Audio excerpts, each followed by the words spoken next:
One unguarded moment, one secret recording, two careers balanced on the edge of ruin.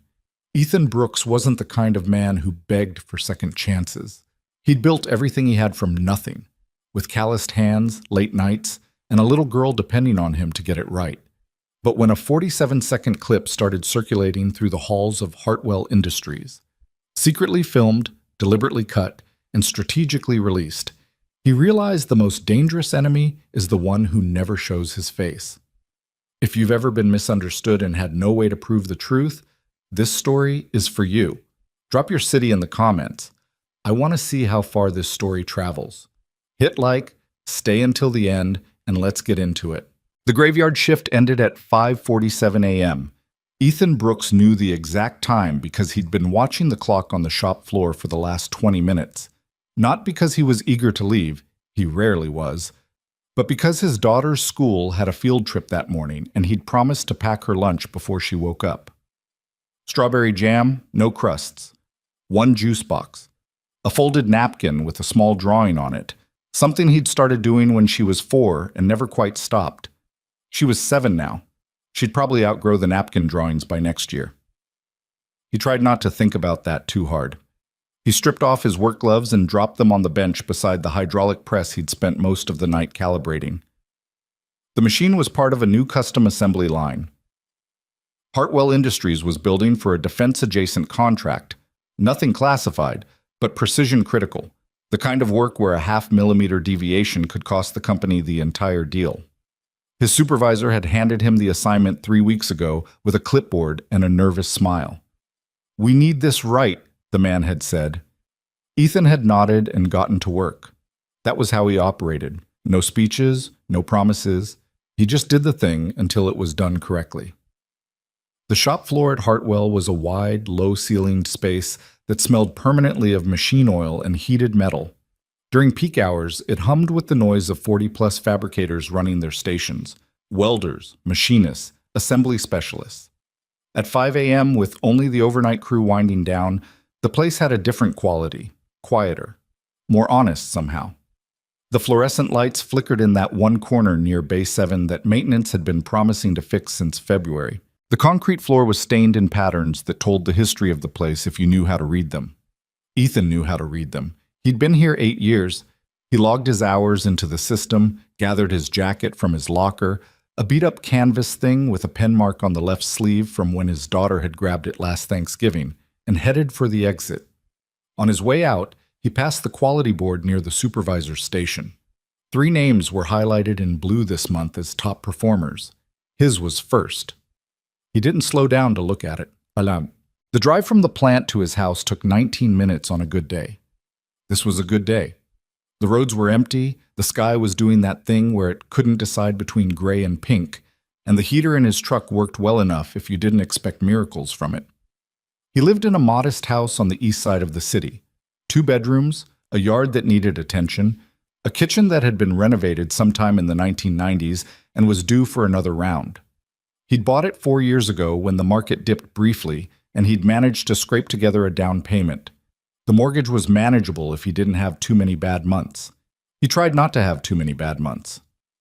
Inside, the house was quiet. His daughter, Lily, was still asleep. He could hear it, the specific silence of a sleeping child, which was somehow different from all other silence. He moved through the kitchen without turning on the overhead light, working by the pale glow coming through the window above the sink. Strawberry jam. No crusts. Juice box.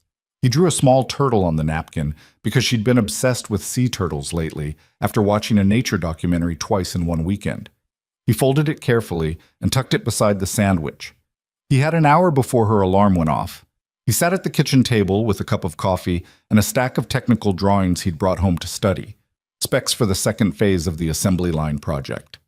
The margins were filled with his own notations, small corrections, alternative approaches he'd been turning over in his head for days. This was how Ethan Brooks spent his mornings. This was also, though he didn't know it yet, the life that someone was already working to tear apart. Hartwell Industries had been founded 31 years ago by a man named Gerald Hartwell, who had died of a heart attack at his desk at 62 and left the company to his only child, a 26-year-old with a business degree an unsettling amount of competence, and no patience for inherited mediocrity. Victoria Hartwell had spent 4 years restructuring the company before most of the old guard understood what was happening. By the time they did, she'd already replaced half of them. She was 30 years old now, and she ran Hartwell Industries the way she ran everything else in her life, with precision, with very little sentiment, and with an occasional sharp edge that caught people off guard when they'd assumed they were dealing with someone soft. She wasn't soft. She also wasn't, contrary to what some of the older executives believed, naive. Her office was on the 4th floor of the administrative building, a glass-walled space that overlooked the main fabrication floor below. She'd specifically requested the layout during the renovation. Some of the board members had raised their eyebrows. "You want to be able to see the factory floor from your office?" one of them had asked. "I want to know what's happening in my own company," she'd said. "Is that unusual?" He hadn't answered. She was at her desk by 7:30 most mornings, which meant she was frequently the first executive in the building. The administrative hallways were quiet at that hour. She liked them that way. She did her best thinking before the day started filling itself with other people's urgencies. On the morning that would later become significant, the morning that preceded everything, she arrived to find a message from the plant floor supervisor flagging a scheduling conflict on the assembly line project. She pulled up the project file, scanned the timeline, and made 3 decisions in the time it took her assistant to bring coffee. Then she pulled up the personnel file she'd been reviewing intermittently for the past 2 weeks. Ethan Brooks, lead fabricator, 8 years with the company, promoted twice on merit, 0 disciplinary history. The kind of performance reviews that made HR managers visibly relieved to write. One notation from a previous supervisor: "Doesn't seek attention. Work product speaks for itself." She'd heard his name for years before she ever had a reason to interact with him directly. The assembly line project had changed that. When she'd asked her department heads to recommend someone to oversee the critical calibration work, 3 different people had said the same name without consulting each other. She'd observed him twice from the elevated walkway above the shop floor without introducing herself. The first time he'd been working through a problem with a younger technician, showing the kid something, not taking over, just demonstrating and then stepping back to let the kid figure out the last part himself. The second time, she'd watched him review a set of drawings, mark corrections with a red pencil, and then go find the engineer who drafted them to discuss the changes instead of just implementing them unilaterally. Both observations had told her something, not everything, but something. She'd scheduled a formal introduction 2 days later. Ms. Hartwell. He'd said it the way people said it when they weren't sure whether they were supposed to extend a hand first. He extended it anyway, and she shook it, and there was a brief moment of calibration that happened in any first interaction between 2 people who were trying to figure out what the other one was actually like. "Mr. Brooks, I've been reviewing the assembly line timeline. The calibration's running about 16 hours ahead," he said. "If the parts delivery from the vendor stays on schedule." "Does it usually?" "No, I built a 3-day buffer into the back end." She'd looked at him for a moment. "Your supervisor didn't mention a buffer." "He doesn't know about it yet. I was going to flag it this week once I confirmed the vendor's schedule." She'd found that interesting. Not the buffer. The buffer was sensible. But the fact that he'd taken initiative and was treating the information as something to be confirmed before reported, rather than something to be announced as a preemptive defense of his timeline. "Keep me updated," she'd said. "Yes, ma'am." She'd almost corrected the ma'am. She was 30, not 60, but something about the way he said it was so completely without self-consciousness that it would have felt unnecessarily prickly to address it. She'd let it go. That had been 6 weeks ago. Since then, they'd had perhaps a dozen professional interactions, project updates, a brief walkthrough of the fabrication area, 2 scheduled reviews where she'd asked questions, and he'd answered them without the performance of confidence that she'd learned to distrust in men who didn't actually know what they were talking about. He knew what he was talking about. She respected that. She respected it the way she respected any professional excellence, which was cleanly and without complication. Or so she had believed. The company celebration was Victoria's idea, and she'd had it reluctantly. Hartwell Industries had just passed a significant internal milestone. The first prototype component from the new assembly line had cleared all quality checks on the first attempt. which was, according to the engineering team, borderline unprecedented for this type of precision work. The client had been notified. There was quiet optimism about the contract renewal. It was enough to warrant acknowledgement. People liked to be acknowledged. Victoria understood this intellectually, even when she found the logistics of it tedious. The event was held on a Thursday evening in the company's main conference space. Not lavish, not small. Catering from a decent local restaurant, an open bar that closed at 9, enough room for the 200 or so employees who chose to attend. Victoria gave a brief speech. She was good at brief speeches. She thanked the teams, named specific departments, said something that she meant about the quality of the work. Ethan had arrived with his plant supervisor and 2 other fabricators. He was wearing clothes that weren't work clothes, which shouldn't have been notable but was, in the way that seeing someone out of their usual context always required a small mental readjustment. He looked like a person who spent most of his life being practical about everything and occasionally forgot that he was also just a person. He stood at the edge of the room for most of the evening with a glass of something he wasn't drinking much of. His plant supervisor, a talkative older man named Delgado, was doing most of the talking. Ethan was listening, nodding occasionally, scanning the room with the mild alertness of someone who'd learned to be aware of their surroundings without being anxious about them. Victoria made rounds. She did this at company events because it mattered to people, being seen and acknowledged by the person at the top. She spoke with the engineering team. She thanked a quality control supervisor who'd been with the company since her father's time. She had a brief, pleasant conversation with 2 newer hires who were nervous in the way that people are nervous when they haven't decided yet whether to pretend they aren't. She reached Ethan's group near the end of her circuit. "Good work this month," she said to the group generally, then to him specifically. "The calibration ahead of schedule, the buffer holding, that's the project we needed." "The whole floor contributed," he said. "I know, I'm telling them that too." She nodded toward the other fabricators. "But the system design was yours." He didn't deflect further. He just said, "Thank you," and meant it simply. The conversation continued for maybe 5 minutes. Nothing remarkable. The plant supervisor told a story about a calibration disaster from 12 years ago that had apparently become company legend. Everyone laughed, including Ethan, and Victoria noticed that when he laughed, genuinely, not performatively, he looked younger than 32. She also noticed, in the same passing and catalogued way that she noticed most things, that he had a quality about him that was difficult to name precisely, something that had to do with the fact that he was completely without pretense. She was not, in her experience, surrounded by people like that. Later in the evening, when most of the crowd had thinned and the catering staff were beginning the quiet work of clearing tables, there was a moment. It was not a significant moment. It was not romantic in the way that word would later be used, inaccurately, by people who hadn't been there. It was the kind of moment that happens between 2 people who have been professionally adjacent for weeks and are, briefly, just 2 people at the end of a long day. He was heading for the exit. So was she, coming from a different direction. They nearly ran into each other near the doorway. Not literally, but close enough that they both stopped at the same moment, and there was a beat of mutual recognition and mild awkwardness, and she laughed slightly at the near collision, and he did too. She said something. He responded. She touched his arm briefly. Not dramatically, not significantly, the way people do when they are laughing about something and the moment calls for a casual human gesture. It lasted maybe 4 seconds. She went to her car. He went to his truck.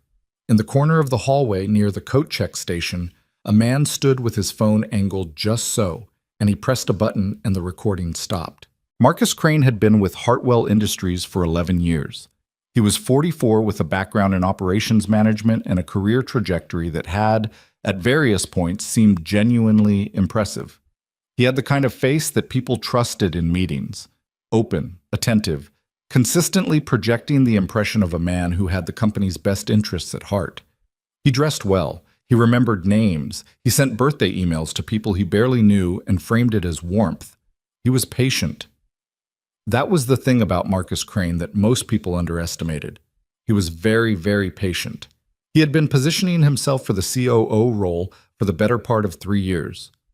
When Gerald Hartwell died and Victoria took over at 26, Marcus had been among the first to offer his support and guidance. He'd framed himself as institutional knowledge, as continuity, as the experienced hand that would help a young CEO navigate the complexities of running an industrial company. Victoria had been polite. She had listened. She had then proceeded to run the company exactly as she intended, making decisions based on data and performance rather than hierarchy and tenure. She hadn't frozen Marcus out. That would have been impolitic. But she hadn't elevated him either. His title remained. His authority over his division remained.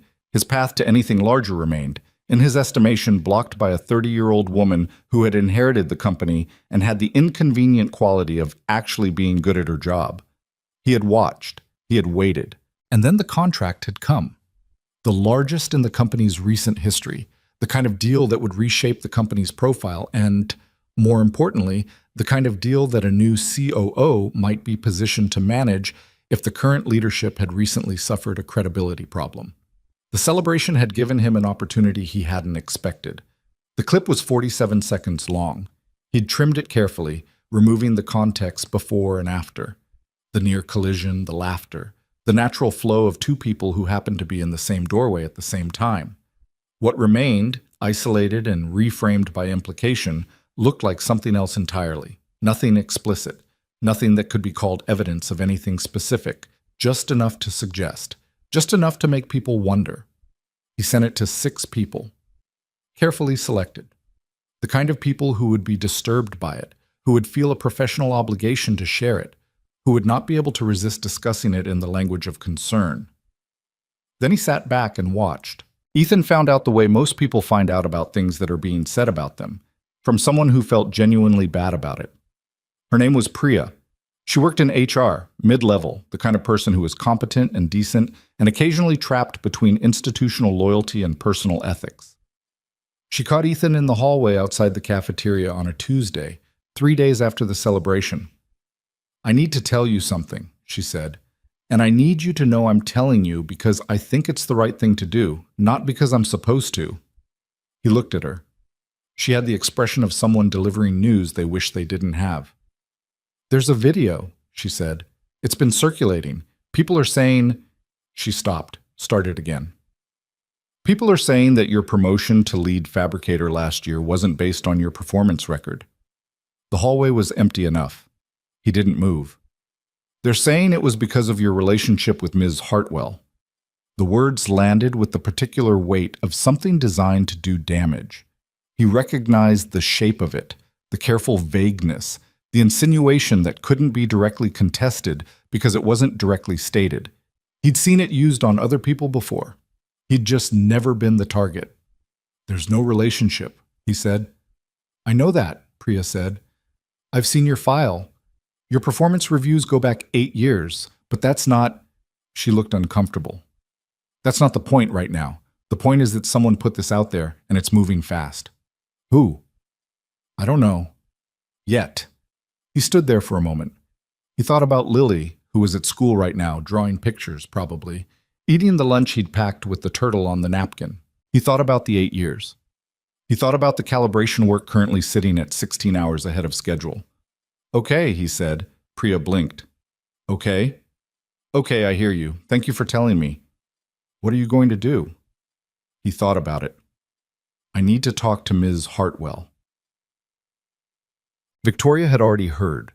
She'd heard from her assistant, who'd heard from someone in communications, who described the situation in the careful language of someone who very much did not want to be the messenger, but felt they had no choice. She'd listened, asked 2 clarifying questions, and then sat quietly for 60 seconds doing the kind of thinking that most people mistook for calm, but was actually a very rapid internal process. Someone had done this deliberately, that was clear. The celebration had given someone the raw material, and someone had used it. The question was who and why, and the second question was almost certainly the more useful one, because the why would point to the who. She called Ethan Brooks directly. He picked up on the second ring. "Mr. Brooks." "Miss Hartwell." A pause. "I was about to call you." "I know. We need to meet." "Yes." "Not in the building. I have a reason for that." Another pause. She heard him processing this. the implications of a private meeting, the additional implication of that meeting being off-site. He was smart enough to understand the logic immediately. "Name the place," he said. "Tet." They met at a coffee shop 4 blocks from the plant at 6:15 p.m. that same evening. It was a Tuesday, it was raining lightly, and the place smelled of espresso and old wood. Victoria arrived first. Ethan arrived 3 minutes later. He was still in work clothes, canvas jacket, the one with the pen mark, and he looked like a man who had spent the day thinking hard about something. They sat across from each other at a corner table. "I want to be straightforward with you," she said. "I prefer that." Someone recorded a moment at the celebration on Thursday. They've edited it to look like something it wasn't and distributed it internally. The narrative being built is that your promotion wasn't merit-based. He looked at her steadily. "Is there a concern on the company's part that I'm entitled to know about? Something in HR?" "Not yet, but there will be if this continues." "Do we know who sent it?" "No, not yet." She wrapped her hands around her coffee cup. She had not touched it. "I want to tell you something, and I need you to hear it as a professional statement, not as anything else." He nodded. "Your record at this company is not in question. Not to me, not to anyone who has actually reviewed it. The work you've done on this assembly line project is the reason we have a viable path to the contract. That is documented. It is not arguable." "But someone is arguing it anyway. Someone is implying it. There's a difference, and it's important." She finally lifted the cup. "Implication is harder to fight directly, which means we don't fight it directly." He was quiet for a moment. She watched him think. "The project," he said. "Yes. We let the project speak. Every decision you made is documented. Every timeline, every modification, every quality check. All of it predates any contact between us beyond routine professional communication." She leaned forward slightly. "We build the case not with words, but with work. The final review is in 3 weeks. If the work holds, and I believe it will, there's nothing to argue against. 3 weeks is a long time for a rumor." "Yes, it is." He looked at the table for a moment, then, "My daughter's 7. She doesn't know what I do for a living in any specific way. She knows I go to work and I fix things, and sometimes I come home smelling like metal." He looked up. "I need this to be handled correctly. Not just for me." It wasn't a plea. It was information. He was telling her what mattered, so she understood the full weight of what they were navigating. She held his gaze. "I understand." "Then let's do it right," he said. The next 2 weeks moved the way bad periods always do, with a surface appearance of normalcy and an undercurrent that made everything slightly heavier. Ethan came to work. He did the work. The assembly line progressed. The buffer he'd built into the schedule held, partly because he was methodical, and partly because he'd been in this industry long enough to know exactly where the delays would come from and had accounted for them with the dull precision of experience. The rumors, meanwhile, continued their quiet circulation. He heard them in ways that people didn't intend for him to hear them. A conversation that stopped slightly too fast when he walked into a room. A look between 2 people near the quality board. A question from a younger fabricator, nervous, well-meaning, who asked whether the promotions process was going to change and then immediately looked like he wished he hadn't asked. Ethan answered the question calmly and directly, and didn't make the kid feel bad about asking it. What he didn't do, and what he was careful not to do, was engage the rumors directly. He didn't explain himself. He didn't seek sympathy. He didn't find the people he suspected of spreading the story and confront them, because confrontation in this kind of situation was exactly what the story needed to grow. He went home. He packed lunches. He drew a different animal on the napkin each morning, a dolphin, a fox, a small and fairly inaccurate elephant. Lily collected them in a shoebox in her closet. He found this out by accident when he was putting away laundry and the shoebox tipped over. He stood in her room for a while after he found that, longer than he probably needed to. At the company, Victoria was managing 2 parallel problems. The first was operational, maintaining the project's momentum and the client relationship while the internal climate was unsettled. She did this with the same efficiency she brought to everything, which was considerable. The second problem was more complex. She had asked her director of internal security, a quiet, thorough man named Hendricks, to trace the distribution path of the video, discreetly, without triggering the formal HR process yet, which would become public too quickly.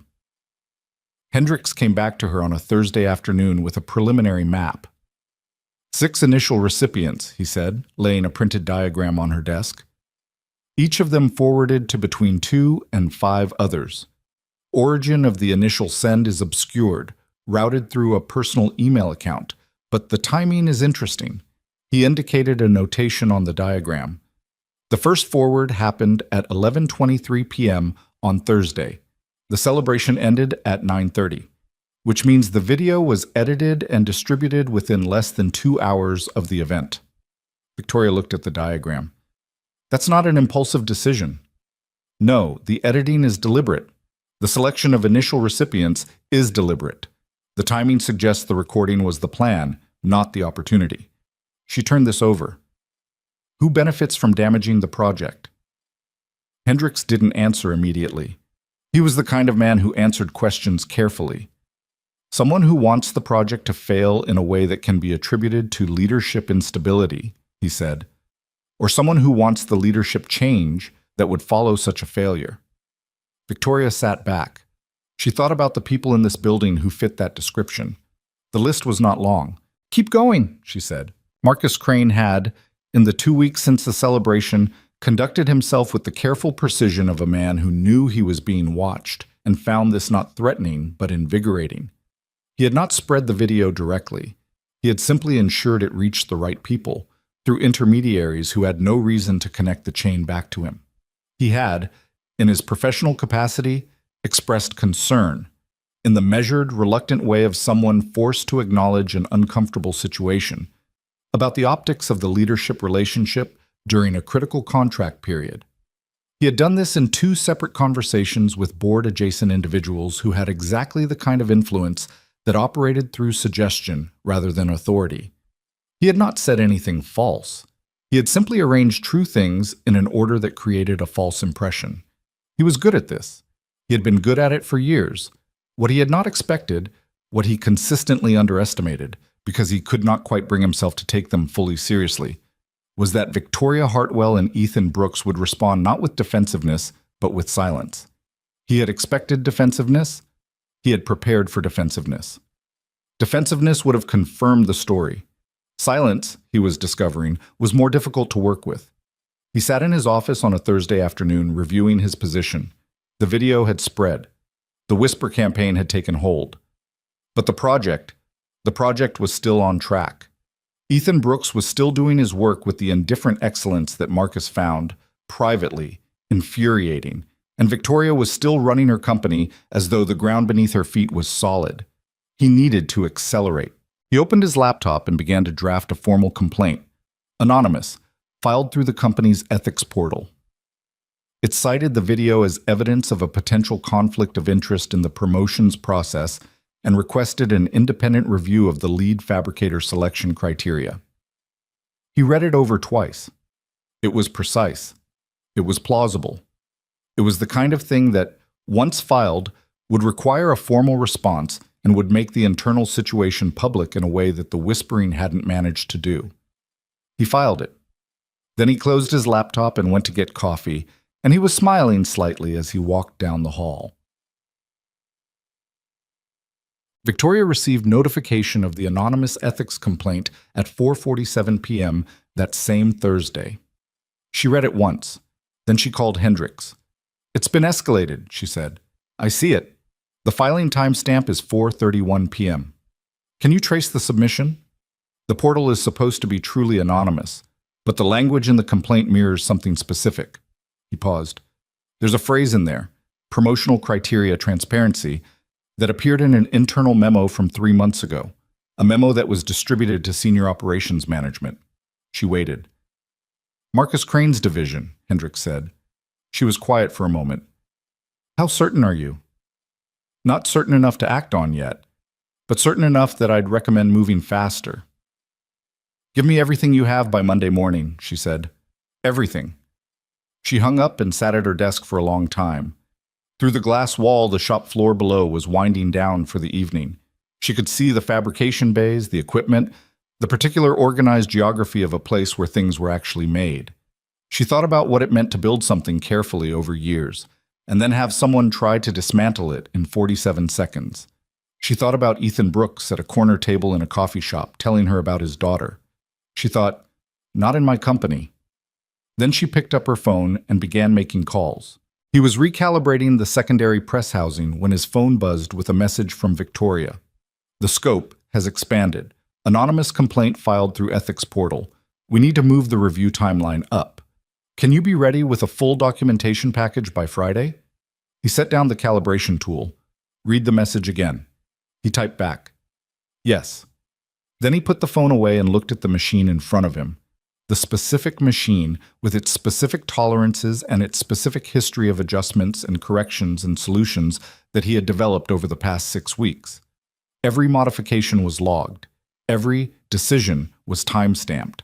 The documentation trail was clean and complete because he'd built it that way from the beginning, not as a defense, but as a professional standard. He'd always documented his work this cleanly. It was how he operated. He hadn't known he'd need it to be this clean. But it was. He picked up the calibration tool again. When Delgado came by 20 minutes later to check in on the progress, Ethan was still working. The older man stood at the edge of the bay and watched him for a moment. You doing okay? Delgado asked. Ethan glanced up. Yeah. Because I heard some things, and I want you to know I don't... Del. He said it gently. I know. Delgado was quiet. He was a good man, Delgado. Not the sharpest, not the most politically aware, but honest in the direct way of people who'd worked with their hands long enough to have no patience for things that weren't true. Your work on this project has been exceptional, Delgado said. I put that in writing when they asked me 6 months ago whether you were ready for the lead role. I'll say it again if I have to. Ethan looked at him for a moment. Thank you, Del. Just don't let them... The older man stopped. Tried again. Just keep doing what you're doing. Ethan nodded. He turned back to the machine. He worked until 8 p.m. When he left, the floor was quiet and the calibration was complete, and the documentation log showed every single step. He picked Lily up from the after-school program, which she attended on the nights he had late shifts. She climbed into the truck with the particular energy of a 7-year-old who had been containing opinions all day and was now ready to release them. Dad, Jalen said that sea turtles can't live in cold water, but I looked it up, and that's not completely true because leatherback sea turtles can actually go into really cold water and swim in the ocean near Canada. Leatherbacks are the exception, he said. They have a different body type. She stared at him. How do you know that? I read some things. When? When I'm waiting for machines to calibrate. She considered this. Do you read a lot of animal facts while you're at work? Some. She seemed to find this acceptable. She looked out the window at the streetlights. Dad? Yeah. Did something happen at work today? You have your thinking face. He glanced at her. 7 years old, and she could read his face like a blueprint. A little bit, he said. Nothing you need to worry about. Is it something you can fix? He thought about the documentation package he needed to build by Friday. He thought about Victoria's message and Hendrix's investigation, and Marcus Crane, whose name he didn't know yet, but whose shape he could already feel in the architecture of what was happening. Yeah, he said. I think so. Because you're really good at fixing things, she said, with the kind of certainty that only came from watching someone for 7 years. He drove. The streets were wet from earlier rain. The streetlights made long reflections on the pavement. Thanks, kid, he said quietly. She had already moved on to explaining the full dietary habits of leatherback sea turtles, which were primarily jellyfish, which she found fascinating and also a little bit sad because jellyfish seemed like a boring thing to eat for your whole life. He listened and he drove, and somewhere in the back of his mind he was already planning how to build a documentation package that would be airtight, because that was what he did. He solved problems methodically, carefully, and completely. He just had to trust that the truth, properly assembled, would be enough. He had to trust that. He had to. The documentation package took him 4 nights. Not because the information was hard to find. It was all there, time-stamped and logged in the company's project management system, in his personal work files, and the quality control records that the QC team signed off on independently of him. The information existed. The problem was architecture. He needed to build something that couldn't be misread, something that told a story so clearly that the person looking at it wouldn't need to interpret anything. They would just see it. He was good at building things. He applied the same logic here. He worked at the kitchen table after Lily went to bed, laptop open beside a cold cup of coffee and a legal pad where he made handwritten notes in the margin. His own shorthand, a habit from years of reading technical drawings in bad lighting on the shop floor. By Wednesday night, he had a rough structure. By Thursday afternoon, during his lunch break, he'd filled in the gaps. By Friday morning, 2 hours before the workday started, he sent the completed package to Victoria with a message that said only, "Complete. Let me know if you need anything else." She replied 11 minutes later, "This is thorough. Thank you." He stared at those 4 words for a moment. Thorough. He'd spent 4 nights on it, but he understood what she meant. Not that the work was minimal, but that it had done exactly what it needed to do. He appreciated that she didn't oversell it. People who oversold things made him nervous. It usually meant they were compensating for something. He went back to the shop floor and started the morning checks on Bay 4. But what Ethan didn't see, and what was happening simultaneously on the 4th floor of the administrative building, was a meeting that Victoria had called for 7 a.m. on that same Friday. A meeting attended by Hendricks, the company's general counsel, and the head of HR. It was not on the official calendar. The 4 of them sat in the small conference room adjacent to her office, with the door closed and the blinds angled down, and Victoria laid out what Hendricks had compiled over the previous week. The documentation was not yet definitive. Hendricks was careful to say that several times. What they had was circumstantial, the phrase from the ethics complaint that mirrored language in Marcus Crane's divisional memo, the timing of the original video distribution relative to who had physical access to that part of the building during the celebration, a pattern of calls and messages between Marcus and 2 of the 6 initial recipients of the video that Hendricks had obtained through internal communication logs. "Is this enough for a formal investigation?" Victoria asked. The general counsel, a measured woman named Patterson, considered this. "It's enough to justify an expanded internal inquiry without naming a specific individual yet. We can bring in an outside investigator, frame it as a response to the anonymous ethics complaint." "Which it is," Victoria said. "Which it is," Patterson agreed. "And the outside framing protects us from the appearance of a self-serving investigation." Victoria looked at Hendricks. "Timeline? If we move today, the investigator can begin formal interviews by Wednesday." "Do it." The HR director, a careful, round-faced man named Osei, who had worked at Hartwell for 15 years and had the particular weariness of someone who had seen most things, shifted in his chair. "There's a sensitivity issue worth naming," he said.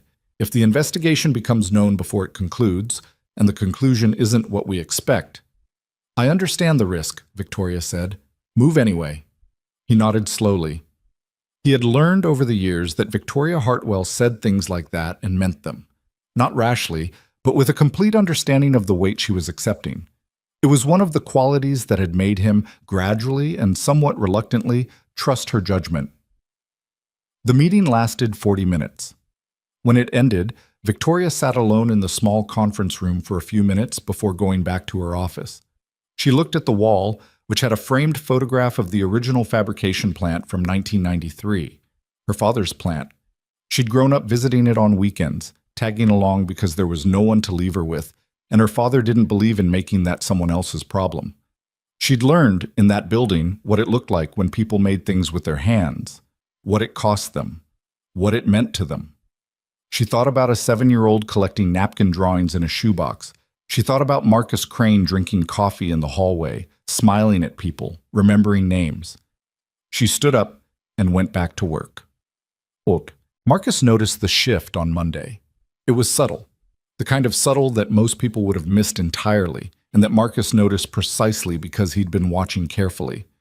2 things were different. The first was that Hendricks, the security director, had moved his car to a different spot in the parking lot, which meant he'd arrived earlier than usual. Hendricks was a creature of habit, always parked in the same place, and variation in that habit was information. The second was that Patterson, the general counsel, did not attend the Monday morning senior leadership brief, which she normally did, and no explanation was offered for her absence. Marcus sat through the leadership brief and contributed 3 useful observations about Q3 operations metrics, and said nothing about what he'd noticed. He returned to his office and spent 20 minutes thinking. Someone was moving. The question was whether they were moving toward him specifically or moving generally, tightening up in response to the ethics complaint in a way that was procedural rather than targeted. He reviewed what they could know. The video had been distributed through a personal email account with no traceable connection to his company devices. The ethics complaint had been filed through the anonymous portal. The 6 initial recipients had no formal relationship to him that would be obvious from an org chart review. He had not communicated with any of them about the video directly. He'd been careful about that. The communications between them were about other topics, normal business interactions that happened to coincide with the relevant timeline. What they could prove, he concluded, was nothing. Not yet. What they might suspect was a different matter. He needed to accelerate once more. And this time, the angle was different. If the internal climate was tightening, the most useful move wasn't another internal maneuver. It was external pressure. The client. He had a contact at the client company. A relationship built over 3 years of project coordination meetings, lunches, the kind of professional proximity that eventually became useful. The contact's name was Renfrew, a senior procurement officer who was methodical and risk-averse, and would, Marcus knew, respond predictably to certain kinds of information. He picked up his personal phone. He thought carefully about what he was about to do. Not ethically, he had moved past that kind of thinking, but strategically. He thought about whether it was traceable. He thought about whether Renfrew was the kind of person who would mention the call to anyone at Hartwell. He decided the answer was no. Renfrew was discreet, and the information Marcus intended to share wasn't false, exactly. It was just arranged. The way all information was arranged by everyone all the time. The only difference was who was doing the arranging and why. He dialed. Renfrew, the voice on the other end said. It's Marcus Crane at Hartwell. I hope I'm not catching you at a bad time. Not at all. What can I do for you? I wanted to check in ahead of the review, Marcus said, keeping his voice easy and collegial. I know we're a few weeks out, and I just wanted to make sure you were feeling good about the process. There's been some internal noise lately, nothing that affects the project itself, of course, but I'd hate for any of it to reach you through the wrong channel. A pause on the other end. Marcus heard Renfrew's alertness sharpening. What kind of internal noise? Renfrew asked. Leadership optics, mostly. You know how these things go. I'm probably overcautious in flagging it, but given the size of the contract, I thought you'd want to know that the conversation is happening. Another pause. Longer. I appreciate the heads up, Renfrew said, in the careful tone of a man who had just decided to make his own inquiries. Of course, Marcus said. Always better to hear these things from someone you trust. He hung up and set the phone face down on his desk. He thought, 2 more weeks. The review would happen, the client's confidence would be shaken just enough, and when the contract fell through, someone would need to be accountable. The story would already be written. The lead fabricator whose promotion was questioned. The CEO whose judgment was in doubt. The leadership vacuum that required filling. He was already rehearsing what he'd say to the board. But Renfrew called Hartwell's client relations department the next morning and left a message for the account manager, using the word concerns twice, which the account manager recognized immediately as significant and escalated within the hour. The escalation reached Victoria by noon. She read the message summary standing in the hallway outside her office, and she felt something that wasn't quite anger. It was more focused than that, more specific. Someone had reached the client. Someone inside this building had reached her client and planted doubt before the final review, which meant the situation had moved past internal politics into something that could actually cost people their jobs. Not hers. The prospect of losing her own position registered only distantly in her thinking. She meant the people on the shop floor, the fabricators, the technicians, the quality control team who had worked with genuine care on this project. If the contract failed, those were the people who would feel it. She went into her office and called Patterson. Someone contacted the client, she said when Patterson picked up. A silence on the other end. Then, how do you know? Renfrew left a message flagging concerns, the timing, the language. Someone inside called him. Do you know who? Not with evidence, not yet. She stood at the glass wall and looked down at the fabrication floor below. Can we accelerate the outside investigator's timeline? I'll call them now, Patterson said. Good. She watched a technician below move from one bay to another, carrying something carefully in both hands. And I need to talk to Ethan Brooks today. Botchet. She found him at the end of his shift, in the corridor near the equipment storage room, filling out the end-of-day log. He looked up when she approached, and he read her expression immediately. He had the quality of paying close attention to things without appearing to stare, and he'd clearly learned her face well enough in the past several weeks to know when she was carrying something. Walk with me, she said. They went to a part of the facility that wasn't common space, a narrow service corridor that ran alongside the administrative wing, used mainly for HVAC access. It was not a dramatic choice. It was simply the fastest route to somewhere private that didn't require elevators or key cards. She told him about the client contact. She kept it brief. She watched his face go through something. Not panic, not the visible crumbling that some people did when situations exceeded their expectations. It was more like a man who had been bracing for impact and had just been told the impact was larger than forecast. He absorbed it. He processed it. They're trying to kill the contract, he said. Yes. Not just damage us internally, actually kill it. That's what the client call suggests. He leaned against the wall of the corridor. He looked tired in a way that went past physical. Why? What do they actually get if the contract fails? Leverage, she said, and a vacancy. He looked at her. He understood what she meant. She watched him fit the pieces into a shape he hadn't seen clearly before, that this wasn't primarily about him. He'd been a tool in something larger. The clip, the rumors, the ethics complaint. They were scaffolding around a structure that was aimed at her, at the company's stability, at the kind of disruption that created opportunities for certain people. Who? He said. I don't have proof yet. But you have a suspicion. Yes. He was quiet for a moment. What do you need from me? She'd expected him to ask who the suspect was. He hadn't. He'd gone straight to what was useful. She found herself briefly grateful for this quality in him, this habit of skipping the parts that didn't help and going directly to what did. The final review is in 2 weeks, she said. The original plan holds, but we present the work, the documentation, the full record. But we need to be ready for the possibility that the client arrives with doubts already planted, which means the presentation can't just be technically solid. It has to be undeniable, he said. Yes, I can do that. I know you can, she said. That's why I'm here.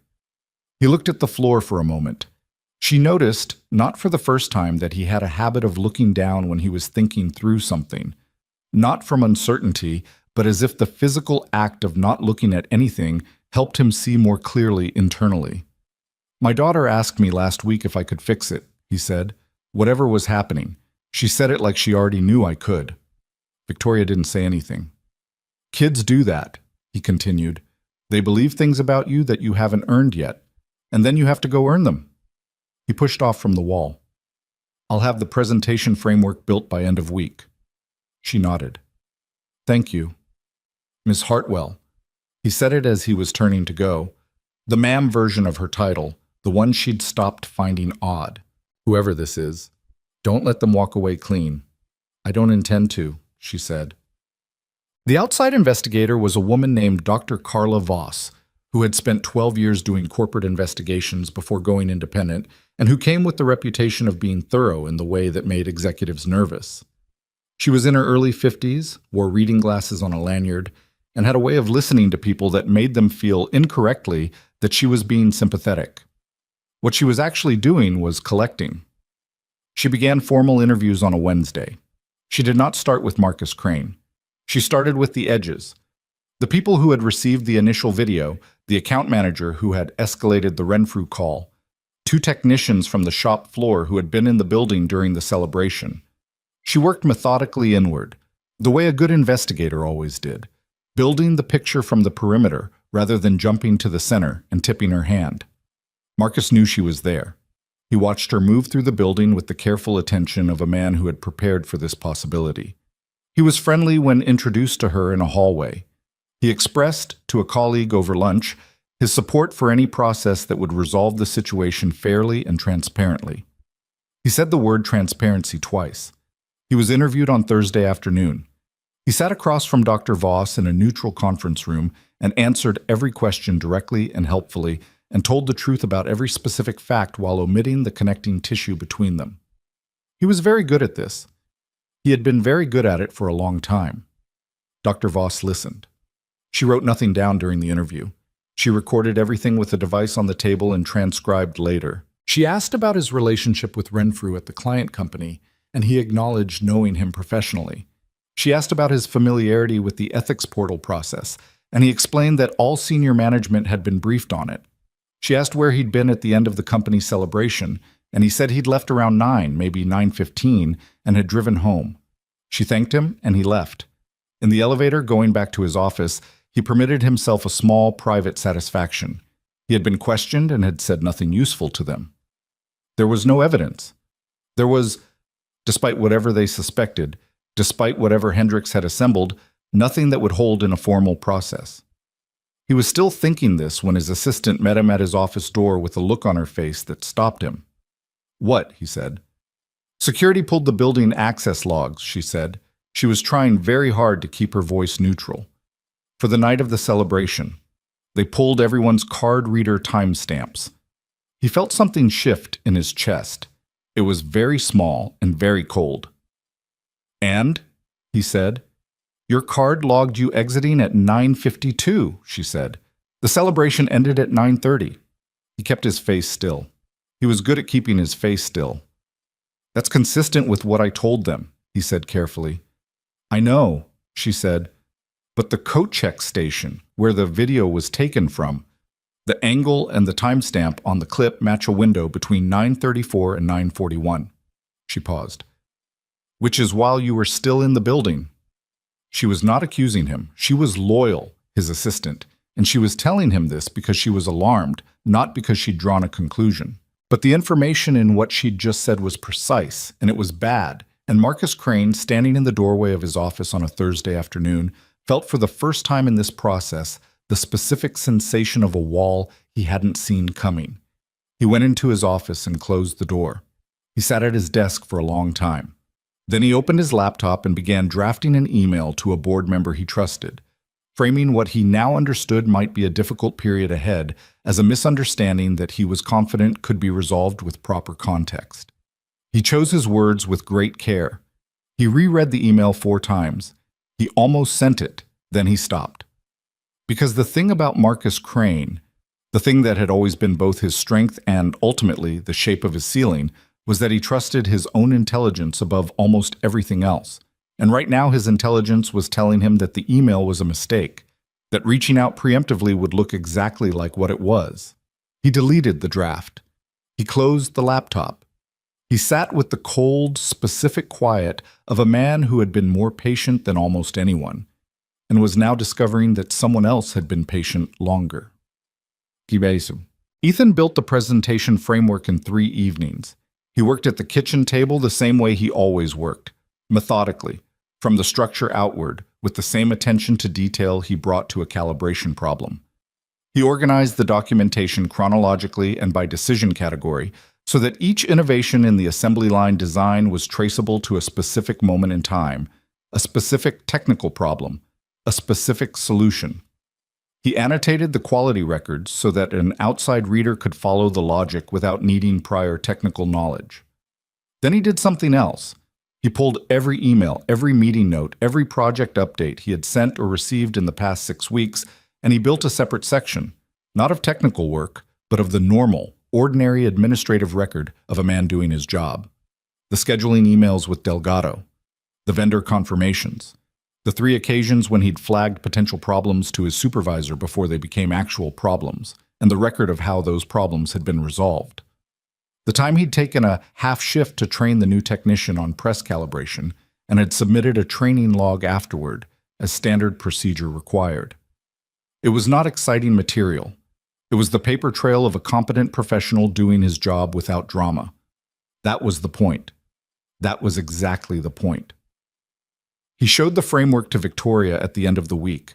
They sat across from each other in the small conference room adjacent to her office, the same room where she'd met with Hendricks and Patterson, though Ethan didn't know that. She went through the documentation section by section, asking questions where the logic needed tightening, suggesting additions in two places where gaps existed. They worked for 2 hours.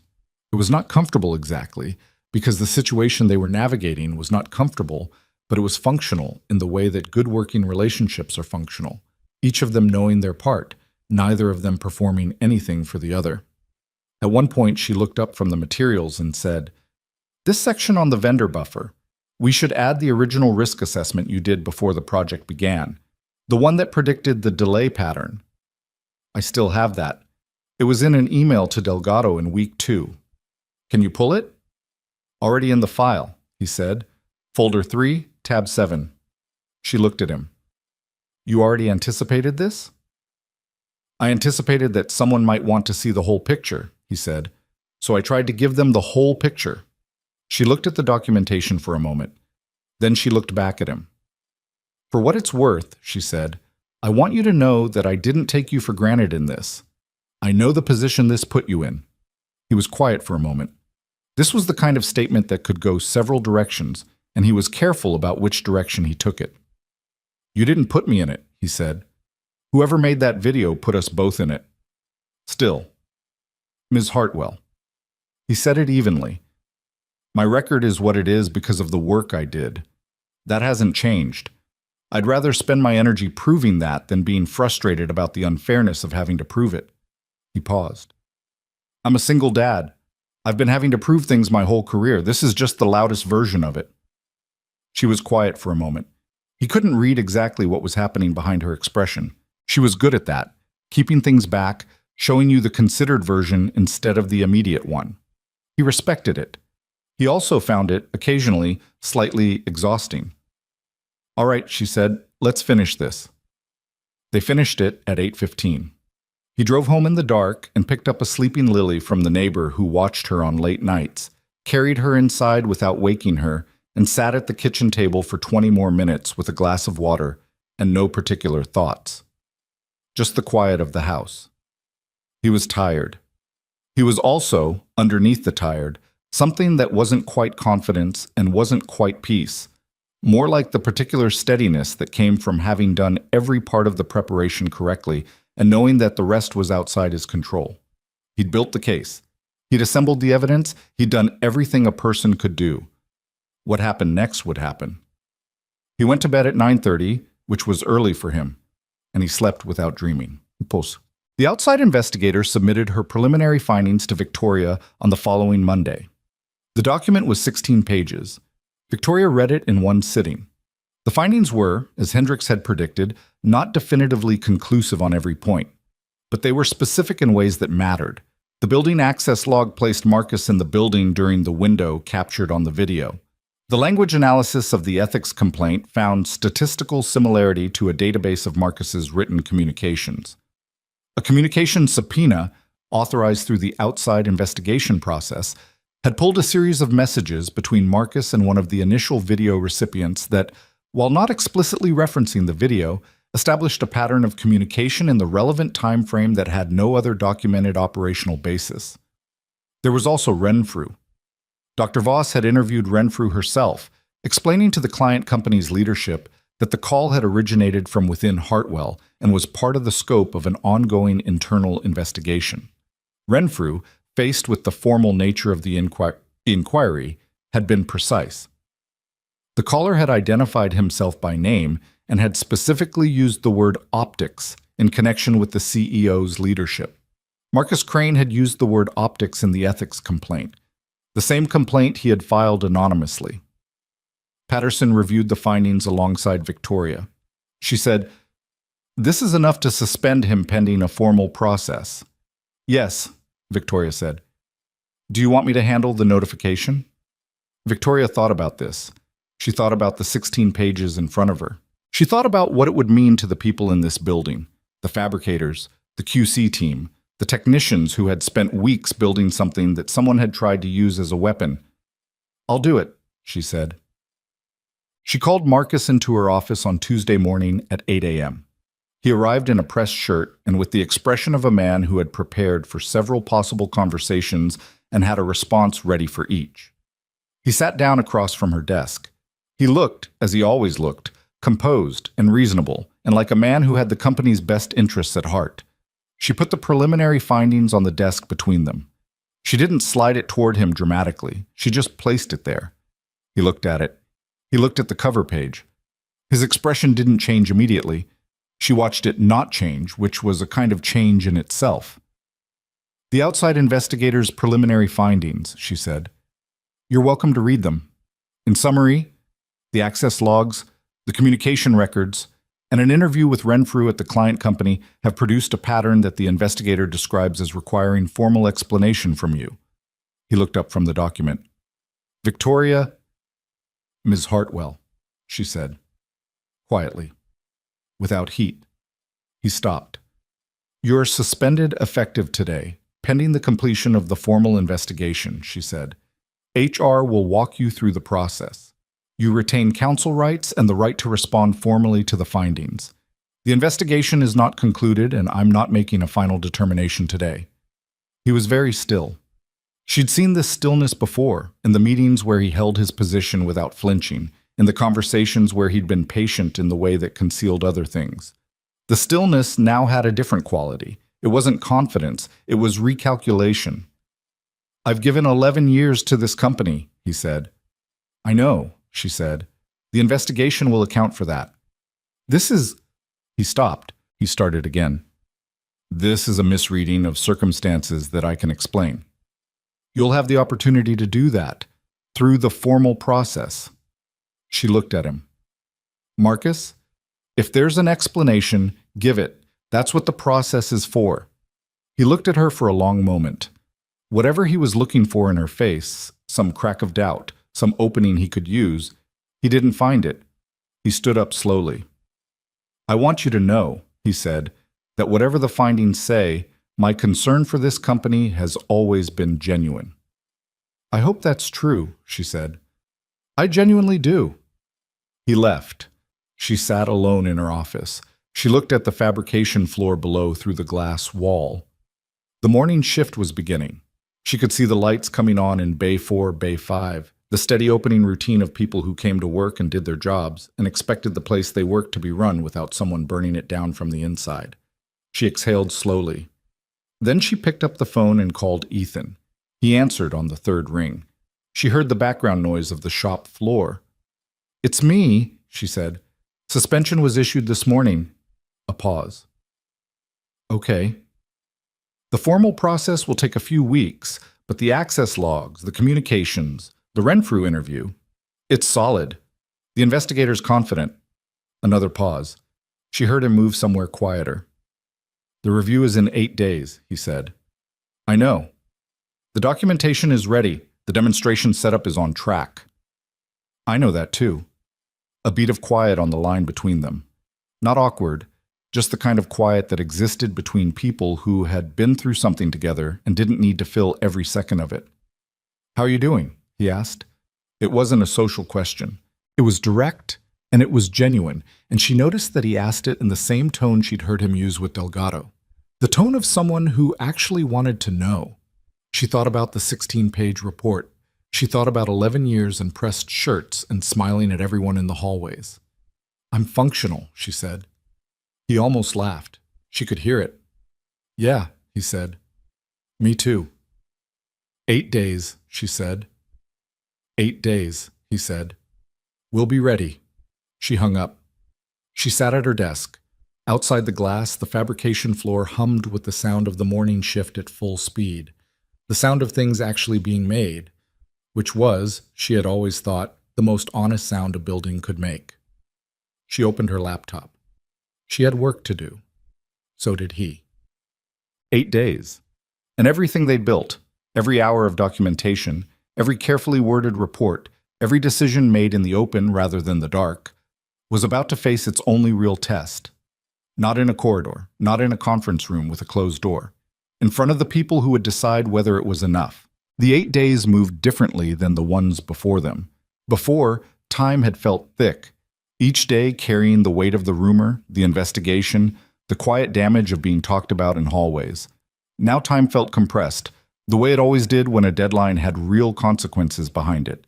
Ethan was in the plant by 6 every morning and rarely left before 7 in the evening.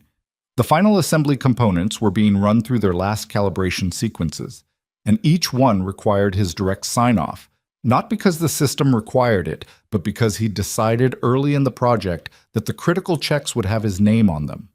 His decision, his responsibility. The documentation would show that clearly. He also spent 2 evenings reworking the presentation itself, not the technical content, which was solid, but the structure of how it would be delivered.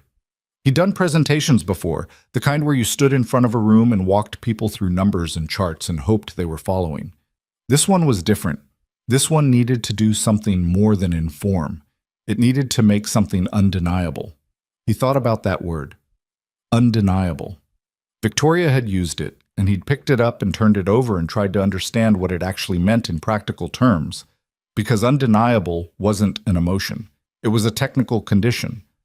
Something was undeniable when the only way to argue against it was to deny facts that were verifiably true. His job was to make the presentation into exactly that, a structure where doubt had nowhere to stand. He rearranged the documentation section so that the chronology was the spine of everything, so that a person moving through the materials would be moving through time, watching decisions get made, and then watching their consequences unfold. And at every point, the record would be clear that the work had preceded everything else. Before the celebration, before the clip, before any of it. On the 6th night, he sat back from the laptop and looked at what he'd built. It was thorough. It was clean. It wasn't pretty in the way that some presentations were pretty. No unnecessary graphics, no rhetorical flourishes, but it was honest in the way that good technical work was honest, which was the only kind of honesty that held up under pressure. He printed the key sections and put them in a folder. Then he went to check on Lily, who was asleep with one arm hanging off the side of the bed and her sea turtle book open across her chest. He moved the book to her nightstand and tucked her arm back under the blanket.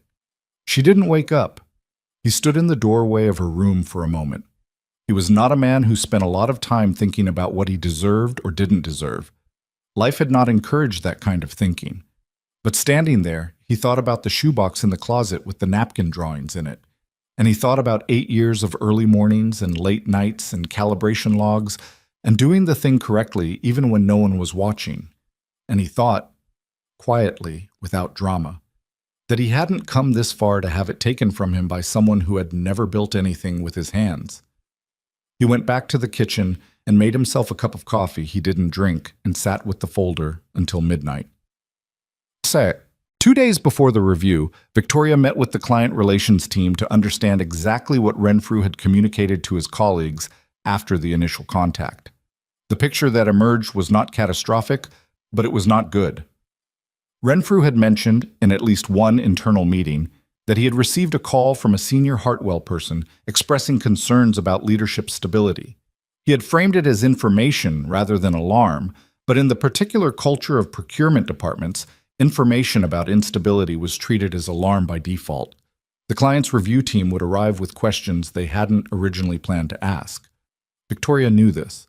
She told Ethan that evening in a brief call. "They're going to probe beyond the technical content," she said. "I know," he said. "I planned for that." "How?" "I built a separate section in the materials. Not technical, operational.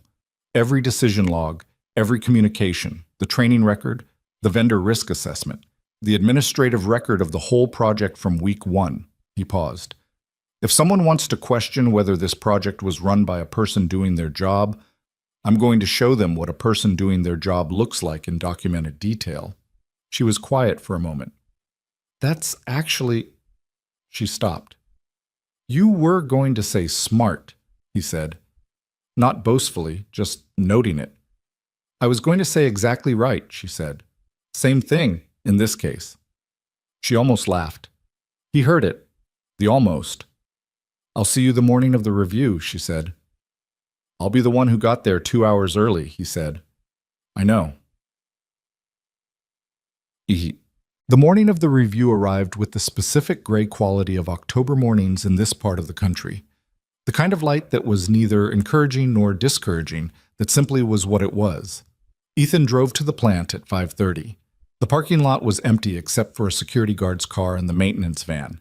He went directly to the fabrication floor and walked the entire assembly line one more time, not because anything had changed overnight, but because he needed to see it with his own eyes before anyone else did. The line was good.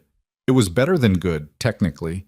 The calibration was holding at tolerances that the original spec hadn't required, but that he'd targeted anyway, because there was a standard, and then there was the actual standard, and he had never been interested in the floor. He walked the length of it slowly, checking clearances and connections by sight and by hand, the way you could only check things when you'd been doing this long enough that your hands knew what they were feeling for. Everything was where it needed to be.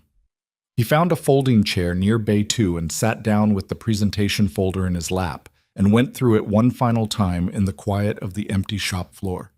He marked 2 small additions in pencil. He crossed out one section that he decided was redundant. He was still sitting there when Delgado arrived at 6:45 and found him. Delgado stopped, looked at him. You slept last night? Some. You eat anything this morning? Coffee. That's not food, son. Delgado disappeared and came back 4 minutes later with a granola bar from somewhere and held it out with the air of a man who had done this for junior employees for 20 years. Ethan took it. Thank you, Del. The line looks good, Delgado said, looking down the length of the floor. I checked it yesterday evening. It looks better than good. It is. The older man stood with his hands in his jacket pockets. He had the quality that certain experienced workers had, a stillness that came from having been in a lot of different situations and knowing that most of them resolved one way or another, regardless of how much energy you spent worrying. I'm going to be in the room today, he said. Victoria asked if I'd be available to speak to the operational management of the project. I said, yes. Ethan looked at him. She didn't tell me that. Probably figured you had enough to manage. Delgado glanced at him sideways. I've also written a separate statement about the promotion, about the process, about what I said in that review 6 months ago. He paused. I thought you should know. Ethan was quiet for a moment. He looked down at the granola bar in his hand. He wasn't the kind of man who expressed gratitude in big gestures or long speeches. He said, That means something, Del. I know it does, Delgado said simply. Now eat that thing. You're going to need your head working today. Oh. The review team from the client arrived at 9 a.m., 4 people, led by a project director named Calloway, who was in his mid-50s and had the manner of someone who had evaluated hundreds of these presentations and was not easily impressed. With him were 2 technical evaluators and a procurement specialist who Ethan recognized as the person who would be reading the operational documentation most carefully. Renfrew was not among them. Ethan had half expected him to be. Victoria met them in the lobby. She was composed in the way she was always composed, which looked effortless from the outside, and which Ethan now understood, having seen her in several difficult situations, was anything but. She told him once that composure was a choice, not a trait, and that some days the choice was harder than others. He believed that. He also believed that she made the choice consistently enough that the distinction had become mostly academic. She introduced the review team to Ethan in the lobby. Calloway shook his hand and looked at him with the appraising directness of someone who had already heard things and was now determining how to weight what he was seeing. Mr. Brooks, he said, I understand you're the lead fabricator on this project. I am. And you'll be walking us through the work today. Yes, sir. A pause. Brief and not entirely comfortable. Then Calloway nodded once, and the group moved toward the conference space. But the first 90 minutes were technical, and they were Ethan's. He walked the room through the project from its beginning, not from the point when he'd been assigned to it, but from the original design brief that had established the parameters, because he wanted the chronology to be absolute.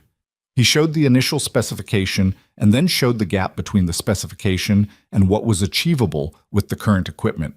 He showed his own analysis of that gap, produced in the 3rd week of the project, which laid out 3 possible approaches to bridging it, with projected timelines and risk assessments for each. He was not a polished presenter. He didn't have a broadcaster's voice or a salesman's rhythm.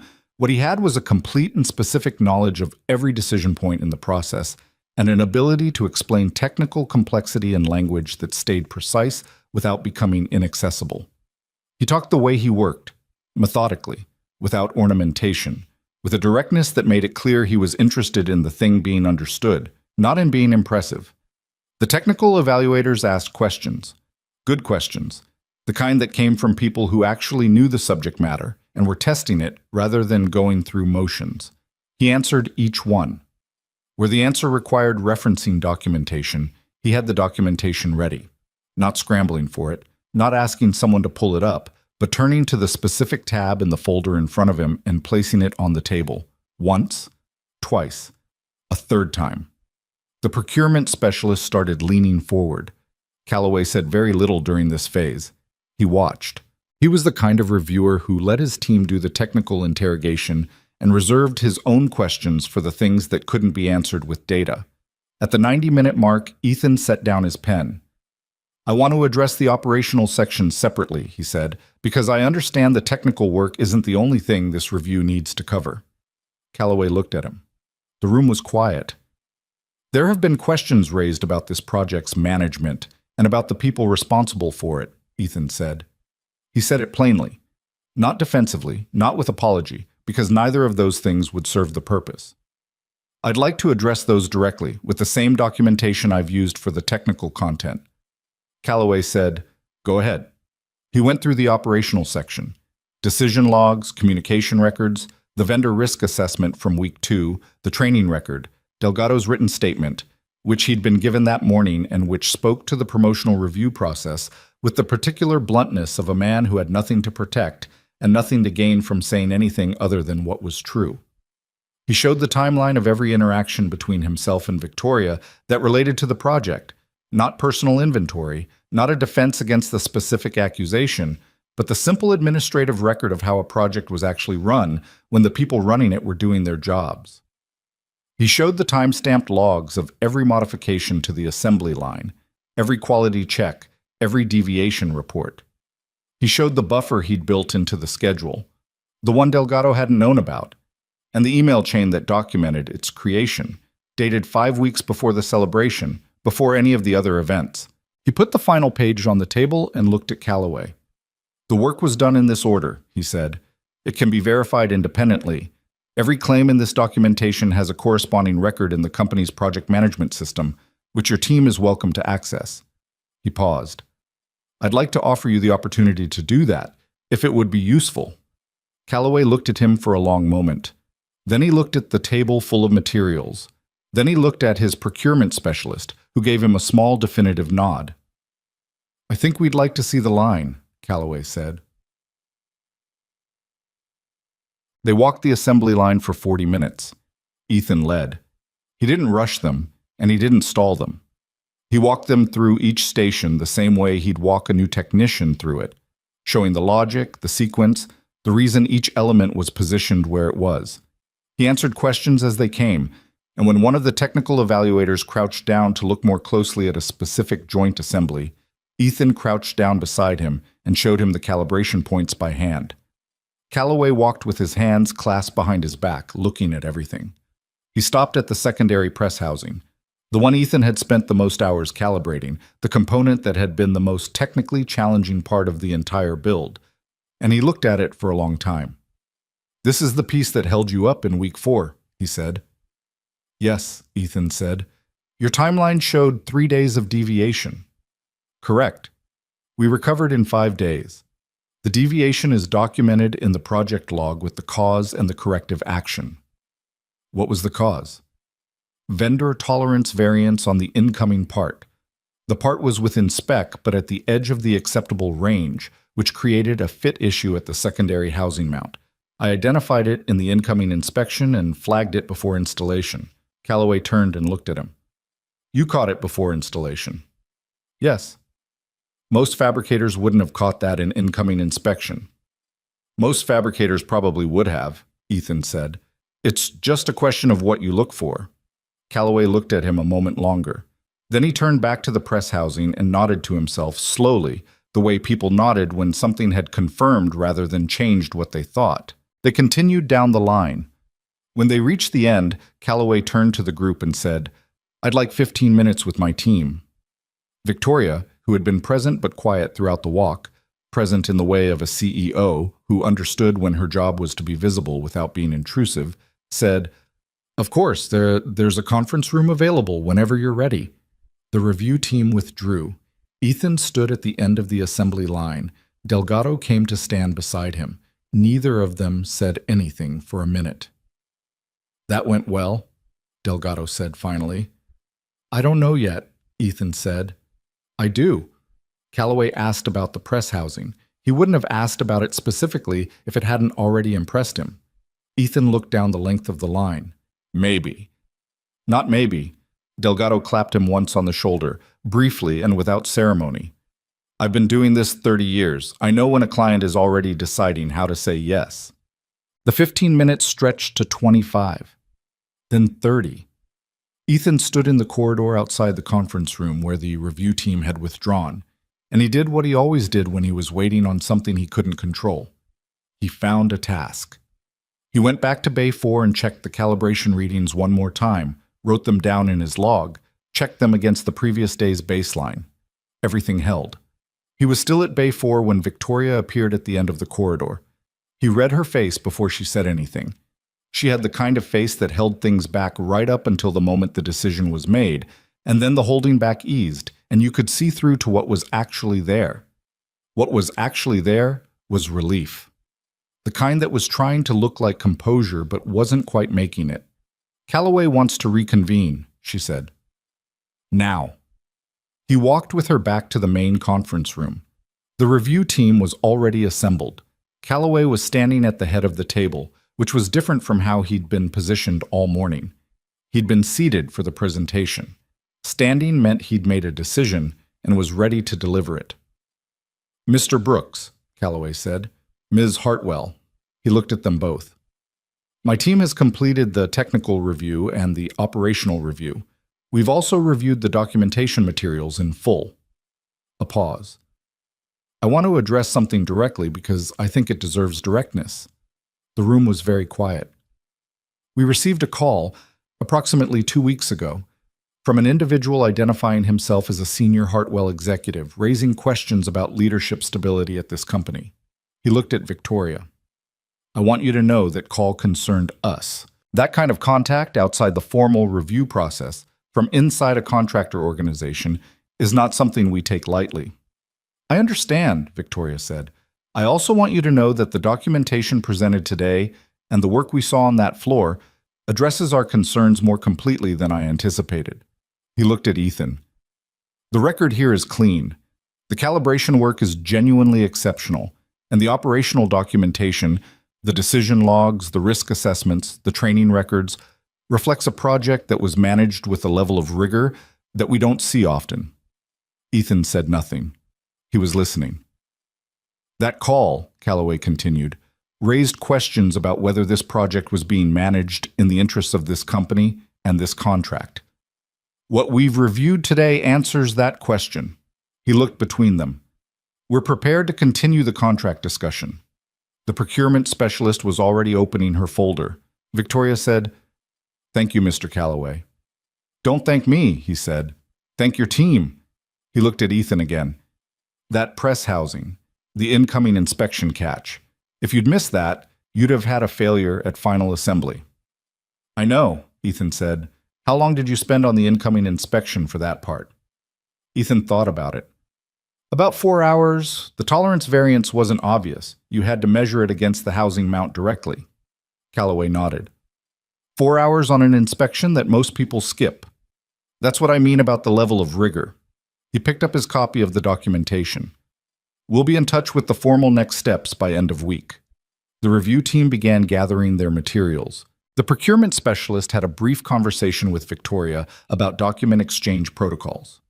One of the technical evaluators found Ethan near the door and asked 2 follow-up questions about the calibration methodology that turned into a conversation that lasted 8 minutes and ended with the evaluator asking if Ethan had ever considered publishing the approach in an industry technical journal, which Ethan had not considered and said so plainly, which seemed to amuse the evaluator in a way he couldn't quite account for.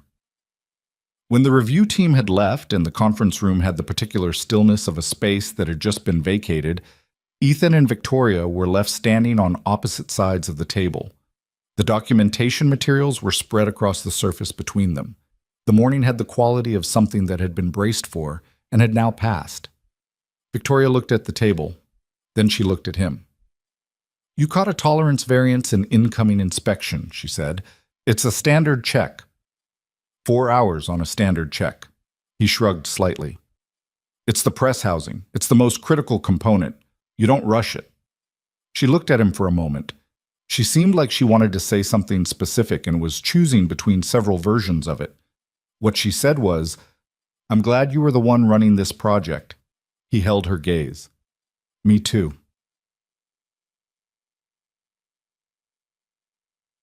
What happened next happened fast, the way investigations tend to when they're already close to the end. Dr. Voss submitted her final findings on a Thursday, 2 days after the review, 5 days after Marcus's suspension. The document was comprehensive and it was not ambiguous. The building access logs were definitive. Marcus Crane had been in the building at the exact window during which the video was filmed, positioned, based on his card reader exit point, in the east wing, which included the coat check station. The communication subpoena had produced a series of messages between Marcus and one of the initial recipients that referenced, encoded language that was transparent once you understood the context, the distribution of material that would create problems for the current leadership. The ethics complaint language analysis had reached a high confidence match with Marcus's writing patterns, and Renfrew, interviewed formally, had confirmed that Marcus had used the word optics in connection with the CEO specifically, the same word, the same context. Separately, Dr. Voss had reviewed the company's internal HR system and found evidence that 2 complaint forms had been accessed and partially drafted in the weeks preceding the formal ethics complaint, from a terminal that logged to Marcus Crane's credentials. The drafts had been deleted, but deletion from the system didn't mean removal from the backup logs, which the outside investigation had subpoenaed. Patterson reviewed the findings with Victoria and with outside legal counsel. The conclusion was unanimous. The evidence supported formal termination for cause and potential referral to law enforcement for interference with a business contract, the latter specifically related to the Renfrew call. Victoria authorized both. She didn't feel satisfied by it. She'd thought possibly that she would, that there would be something clarifying about reaching the end of the process and having the answer confirmed. What she felt instead was something closer to tired, not the tired of someone who'd lost, the tired of someone who'd had to fight a battle that should never have existed in the first place. She drafted the termination notice herself because Patterson offered, and she declined. 11 years was 11 years. The man had done real work at this company before he decided to try to burn it down. She wasn't going to pretend otherwise, and she wasn't going to hand the task off because it was uncomfortable. She wrote the notice clearly, precisely, without cruelty, and without mitigation. She stated the findings, she stated the decision, she stated the effective date. She signed it. Blech. Marcus Crane received the termination notice by secure delivery on a Friday afternoon. He read it in his home office. He hadn't been in the building since the suspension, and he read it twice, the same way he always read important documents, with the part of his mind that was looking for weaknesses in the argument. He found some. There were enough ambiguities in the evidence, enough circumstantial connections that a good attorney could contest, enough procedural questions about the subpoena scope to make a legal challenge viable. He had savings. He had connections. He had 11 years of institutional knowledge that could be weaponized in litigation. He held the document for a long time. Then he thought about the fabrication floor, about the press housing, about the documentation package that had been laid out in that conference room and had answered every question the client had brought with them. He thought about what it meant that a man who worked the night shift and packed his daughter's lunch and drew small animals on napkins had spent 4 nights building a case so clean that it had nowhere to fall apart. He thought about Calloway's face when he'd seen the line. He put the document down on his desk.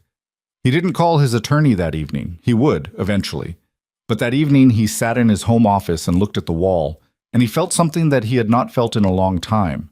Not regret exactly, but something in that direction. The sensation of having been more wrong than he'd believed was possible, and having paid for it in the specific currency of his own careful planning. He had been patient. He had waited years. He had arranged everything with precision.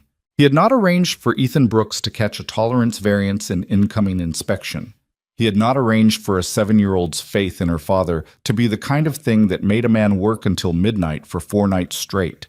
He had not arranged for the truth to be built the same way the assembly line was built, methodically, structurally, with every connection verified before the next one was made.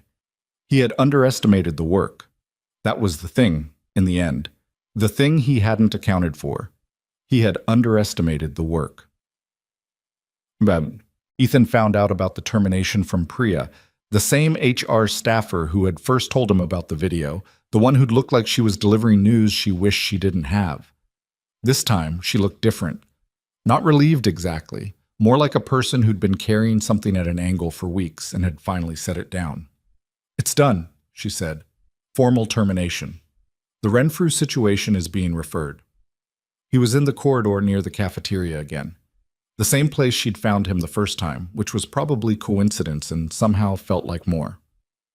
"Okay," he said. She looked at him. "That's it? Okay?" He thought about it. "What else is there?" A lot of people would be angry, would want to, I don't know, say something, make it mean something. "It means something," he said. "It just doesn't require me to do anything else." She shook her head slightly, in the way people did when they found someone's equanimity either admirable or slightly baffling. "You're a strange person, Ethan." "I've been told," he said. She left. He stood in the corridor for a moment. Around him the building moved in its ordinary way. The cafeteria noise, the sound of the elevator, 2 technicians talking about a football game in the hallway beyond. The building was not aware that anything had resolved. It was just the building, continuing to be itself. He went back to the shop floor. He had an afternoon calibration check to complete and a report to file before the end of the day. He went back to work. But he did pause for just a moment beside Bay 2, where the assembly line began, where the first component sat in its place with its calibration points verified and its record clean. He put one hand on the frame of the machine, briefly, the way a person touched something they'd built to confirm it was real. Then he let go and picked up his log. There were 6 days until the contract decision. The work wasn't finished. It was never quite finished. That was the thing about this kind of work. There was always the next check, the next calibration, the next decision that needed to be made correctly. You didn't get to stop. He didn't want to stop. That was the difference between him and people who treated work as a burden. He actually didn't want to stop. He wanted to keep going, keep building, keep checking the calibration on things that mattered. He looked at the log in his hand. He uncapped his pen. He got back to it. The contract decision came on a Wednesday. It came in the form of a formal letter from the client's procurement office, addressed to Victoria Hartwell, CEO, Hartwell Industries. The letter was 2 pages. The first page was procedural, references to the review conducted, the documentation examined, the technical evaluation completed by the client's engineering team. The second page was the decision itself, and the decision was yes. Victoria read it at her desk at 7:43 in the morning. She read it once straight through, then went back and read the second page again, not because she'd missed anything, but because she wanted to be certain she was reading what she thought she was reading. Then she set it down on the desk and looked out through the glass wall at the fabrication floor below, which was already running its morning checks, the lights on in every bay, the quiet, organized motion of people who had shown up and were doing their work without knowing yet that the thing they'd been working toward had just been confirmed. She sat with that for a moment. Just that. Then she picked up her phone. He answered on the second ring. She could hear the shop floor behind him, the hum of machines, the sound of the place at full morning operation. "It's done," she said. A pause. Not long. "The contract." "Yes." She heard him exhale. It was a short sound, controlled, the kind of exhale that a person made when they'd been holding something for a long time and had finally been given permission to put it down. "Okay?" he said. Then after a beat, Okay, I wanted you to hear it before the announcement. I appreciate that. The formal announcement goes out to the company at 9. I'll be on the floor around 10 if you're available. I'll be on the floor, he said. I'm always on the floor. She smiled, which was something she did less often than she should, and which, in this particular moment, she didn't try to contain. I know. See you at 10. She hung up and looked at the letter again. 2 pages. A yes on the second one. She thought about everything that had been required to get to this piece of paper. The 4 nights Ethan had spent building the documentation, the walkthrough of the assembly line, Calloway crouching to look at the press housing, Marcus Crane sitting across from her with his 11-year face and his arranged truths, Dr. Voss and her 16 pages, the building access logs that told a story he hadn't intended to leave. She thought about a 47-second video and the particular cruelty of someone who understood that implication didn't require evidence. She thought, it could have gone differently. It was close in ways that not everyone would see when they heard the ending. The client call had been close. The ethics complaint had been close in the sense that it had required a response. And a response meant resources and time and the particular drain of having to defend something that was true, which was always more exhausting than it should have been. They had gotten here. But she didn't want to romanticize how. She picked up her pen and wrote 3 notes by hand, to Hendricks, to Patterson, and to Osei in HR, thanking them specifically for what each of them had contributed. She was not a person who circulated generalized appreciation. She believed in naming the thing and the person together. Hendricks had traced the distribution path. Patterson had managed the outside investigation cleanly.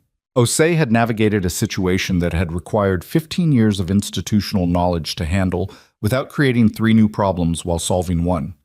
She wrote the notes in full sentences. She used their first names. She didn't use the word team. Then she drafted the company announcement and sent it to her communications director for formatting, and she went to get a second cup of coffee, and she stood in the hallway outside her office and drank it while the building filled up around her, and she thought, this is what it's supposed to feel like. Not triumph, not relief exactly, just the particular solidity of a thing that has been handled correctly. 1. The announcement went out at 9:03, 2 minutes behind schedule, because the communications director had caught a typo in the 3rd paragraph and fixed it without being asked. It moved through the company the way good news moved, faster than it should have been possible, given that people were supposedly at their workstations doing their jobs. By 9:15, Ethan had been stopped 3 times on the shop floor by people offering congratulations, which he received with the same quiet directness he brought to most things. He said thank you. He meant it. He moved on. Delgado shook his hand at 9:20 with the gravity of a man performing a ritual that mattered to him. You got it, he said. We got it, Ethan said. The whole floor got it. Sure, Delgado said, in the tone of a man who agreed in principle but wanted Ethan to take the credit anyway. But you got it. Ethan let it go. There were things not worth arguing about, and this was one of them. The mood on the floor was different for the rest of that morning. Not loud. The fabricators were not a loud group generally, but lighter. The way a room felt when something that had been pressing down on it was removed. People worked the same as always, but the quality of the air was different, and Ethan noticed it in the way you notice things when you'd spent 8 years in the same space and knew what it felt like under different conditions. He noticed something else too. People were watching him differently, not with the suspicious half-attention of the past several weeks, the glances that landed and slid away, the conversations that stopped just slightly too soon. This was different. This was the thing that happened when a person had been questioned and had answered the question with the only thing that actually answered anything, the record of what they'd done. He had not asked for this. He had not, if he was honest, expected to feel much about it. He was not someone who tracked other people's perception of him as a metric of anything important. What other people thought of him was outside his control, and therefore not something he spent energy on. But he was human enough that it registered, that it mattered, in the specific and uncomplicated way that being seen clearly by people who knew you mattered. Not validation. Something older than that, something closer to being accurately understood. He was at Bay 3 when Victoria came down at 10:15, 5 minutes later than she'd said, which was unusual for her. She was with two members of the communications team, and she walked the floor the way she sometimes did, not with the performative energy of a CEO trying to seem accessible, but with the quiet attention of someone who was actually looking at things. She stopped and spoke with people. She asked specific questions about the work. She didn't make speeches. When she reached him, the communications team had branched off to speak with the quality control lead, and it was briefly just the two of them at the edge of Bay 3. "Congratulations," she said. "Congratulations to you," he said. "The announcement credited the fabrication team specifically. I wanted you to know that was deliberate." "I saw it." He paused. "Thank you." She looked at the assembly line, the length of it, the stations, the equipment at each bay. "How's the line running this morning?" "Exactly where it should be." "No tolerance variances?" "Not today." She almost smiled. He saw it, the same one he'd heard on the phone before. He was getting better at reading the degrees of it. "Good," she said. They stood for a moment in the particular quiet that existed between two people who had been through something and were now standing on the other side of it. The shop floor moved around them, the morning checks, the low hum of machinery, the ordinary sounds of a place that made things. "There are going to be structural changes," she said, "in the reporting relationships. The senior operations position that Marcus held will be reconfigured. I'm working with HR and the board on a structure that eliminates some of the single point of failure issues the investigation exposed." He understood what she was also saying, that the reporting relationships between his division and the administrative level would change too, that the project that had brought them into regular professional contact was concluding, that the structure of what came next was being built carefully and in the open. "That makes sense," he said. "I wanted you to hear it from me directly." "I know." A beat. She looked at him. "How are you doing?" "Actually." It was the same question he'd asked her weeks ago on the phone. He recognized the tone. Direct, genuine, not social. He thought about it the way he thought about everything, without rushing it. "I'm tired," he said. "I'll be less tired in a week, but the work is good, and Lily is good, and the contract is done." He looked at the assembly line. "That's most of what matters to me." "Most," she said. "Most," he confirmed. It was not a complicated exchange. It was two people being honest with each other about something that existed between them and that neither of them was going to mishandle by rushing it. He had learned, in 8 years of precision work, that the thing you rushed was always the thing that needed the most care. She nodded once. "I'll let you get back to it." "Ms. Hartwell." She had turned to go. She stopped. He said, "You handled this right. I want you to know I think that." She looked at him for a moment. In the fluorescent light of the fabrication floor, with the smell of machine oil and the morning shift in full operation around them, she looked like what she actually was, a 30-year-old who had inherited something enormous and had decided to protect it rather than wear it, and who had paid a real cost for that decision. "Thank you," she said, simply, without the composure overlay. He nodded. She went.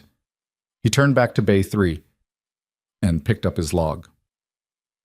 The structural changes took 3 weeks to finalize. Patterson worked with the board's governance committee to redesign the senior operations reporting structure, eliminating the direct line that had existed between the fabrication division and the executive level, and replacing it with a tiered oversight model that included independent review at several points. The change was announced internally with a full explanation of the reasoning, which Victoria had insisted on. Not a vague reference to organizational development. The actual reasoning. A conflict of interest risk had been identified during the recent investigation, and the new structure was designed to ensure that similar risks were mitigated going forward. Some people thought this was too transparent.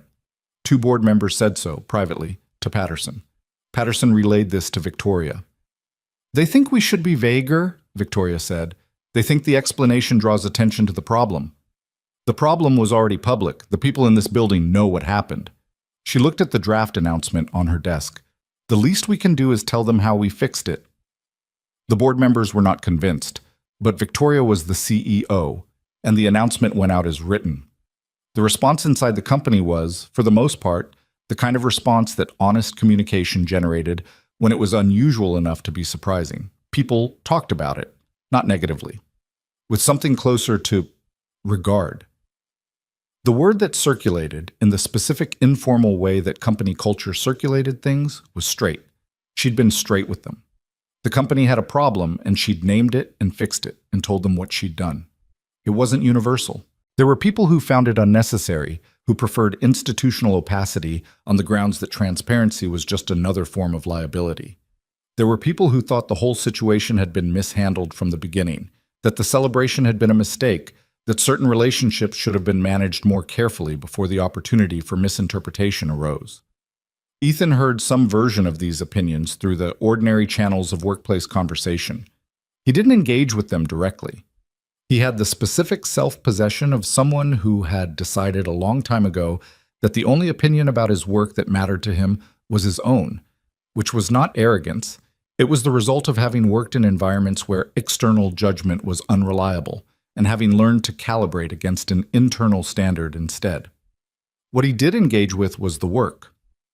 The contract secured. The fabrication division shifted into the production phase, moving from prototype calibration to the actual manufacturing run. This was different work, more repetitive in some ways and more demanding in others, requiring a consistency of quality across volume that the prototype work hadn't needed. He reorganized the floor assignments to put the right people at the right stations, cross-trained 2 of the junior technicians on the press housing calibration procedure specifically, and built a new quality check protocol for the production run that the QC team adopted as standard. The younger technician he'd trained, the one he'd noticed early in the project, the one who had that quality of paying attention without being asked, had grown considerably over the course of the contract period. His name was David. He was 24 from somewhere in the Midwest, and he had the particular hunger of someone who understood that he was still at the beginning of knowing things and wanted to know more. One afternoon, David came to Ethan at Bay 4 and said, "Can I ask you something?" "Go ahead." "The press housing inspection, the tolerance variance catch. How did you know to look that hard?" Ethan considered the question. "I didn't know I'd find something. I looked that hard because it's the press housing. It's where a problem would matter most." "But most people would have checked the spec and moved on." "Most people would have," he agreed. "That's not a criticism. The spec check is correct. It's just not sufficient." David thought about this. How do you know when sufficient isn't enough? Ethan set down his log. He thought about how to answer this in a way that was actually useful rather than just true. "You have to know the system well enough to know where the failure points are," he said. "Not just theoretically. Specifically, this component, this connection, this material under this kind of stress. When you know it that specifically, you know where to spend more time." "How long does it take to know it that specifically?" "Longer than you have right now," Ethan said. "That's not a problem. You're building it." He picked his log back up. "Come find me when you do the next incoming inspection on the secondary housing parts. I'll show you the points." David nodded. He looked like he wanted to say something else and then decided not to. He went back to his station. Ethan watched him go and thought about the particular responsibility of being someone who knew things and being in a room with people who didn't yet. He didn't think about it in any grand way. He just thought, show the work, let the kid see it, step back and let him figure out the last part himself. It was what he would have wanted when he was 24. Priya came to see him in the 3rd week with something that was officially a routine follow-up and unofficially something else. She sat across from him in the small HR conference room, the same one where he'd presumably been discussed without being present, and she had a folder that she opened and set on the table between them. "The formal investigation is concluded," she said. "HR's role in it, I mean. Dr. Voss's findings have been incorporated into the record. Marcus Crane's termination is complete. The referral to law enforcement is being handled by the company's outside counsel." "Okay," he said. "There's also a notation being added to your personnel file." She turned the folder so he could see the page. A formal acknowledgement that the promotion to lead fabricator was conducted in full compliance with the company's standard merit-based review process, verified by independent internal review and confirmed by the investigation findings. He looked at the page. It was 1 paragraph. Formal language, specific and clear. "That's in my file now," he said. "It is." He looked at it for another moment. Okay. Priya closed the folder. She looked at him with the expression of someone who had something to say that wasn't in the folder. For what it's worth, she said, I've been doing this job for 9 years. I've seen a lot of situations where someone's reputation took a hit from something like this, and they never quite got it back. The story sticks, even after the facts come out. She paused. I don't think that's what's happening here. Why not? Because of the presentation, she said. Because of the walkthrough. Because Callaway's team came in with questions and left with something they hadn't expected to find. She leaned forward slightly.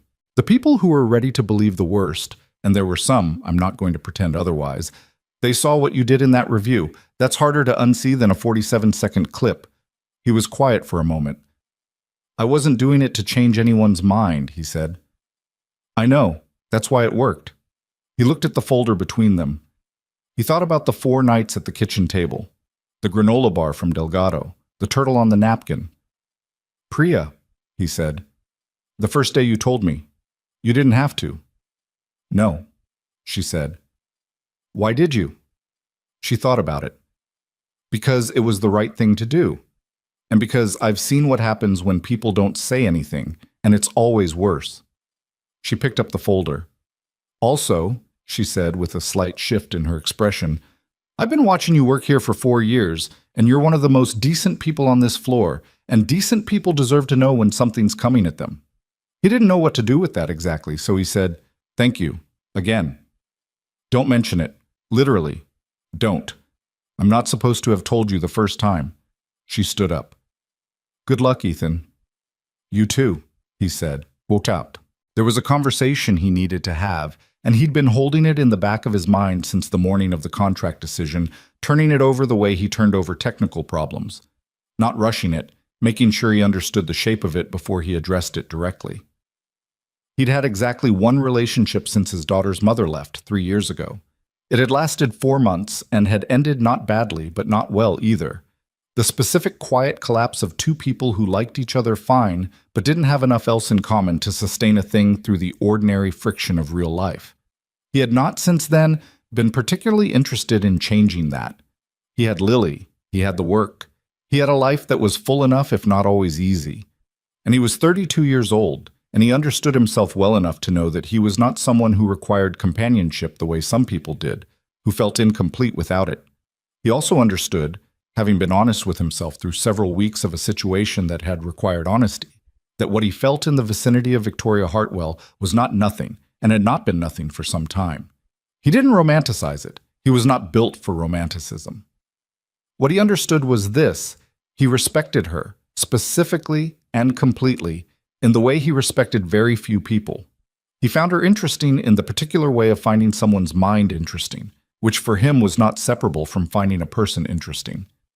And there was something else, something in the quality of the way they talked to each other, the directness of it, the lack of performance on either side, that he recognized as rare and therefore worth acknowledging to himself, at minimum. Whether it was worth more than that depended on things that were outside his control and that he had no intention of mishandling.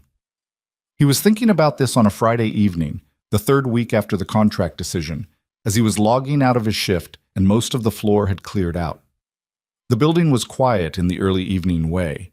The overhead lights in the far bays were on their motion sensors and had clicked off, leaving the floor in the warm yellow of the active sections.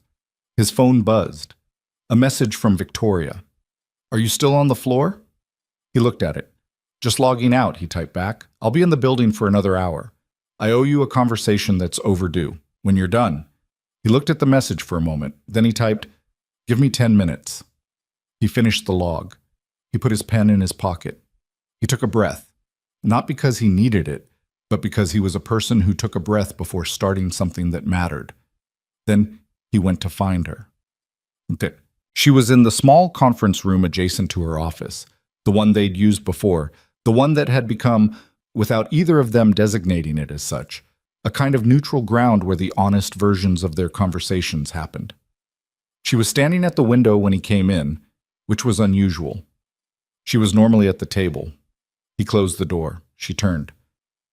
Thank you for staying, she said. You said it was overdue, he said. You're usually right about that kind of thing. She sat down. He sat across from her.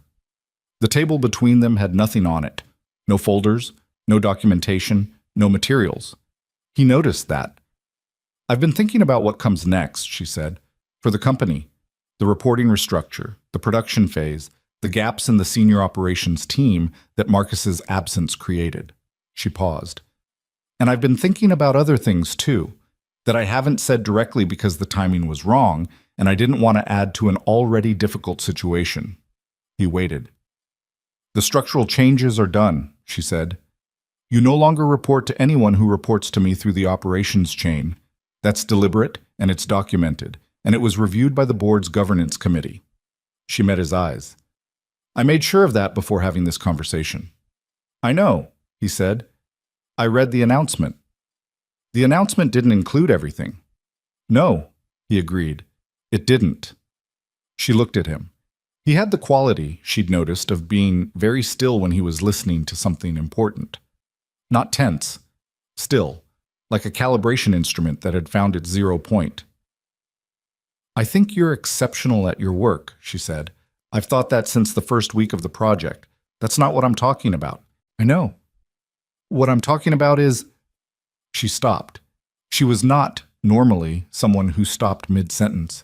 He watched her choose the version of the thing she wanted to say.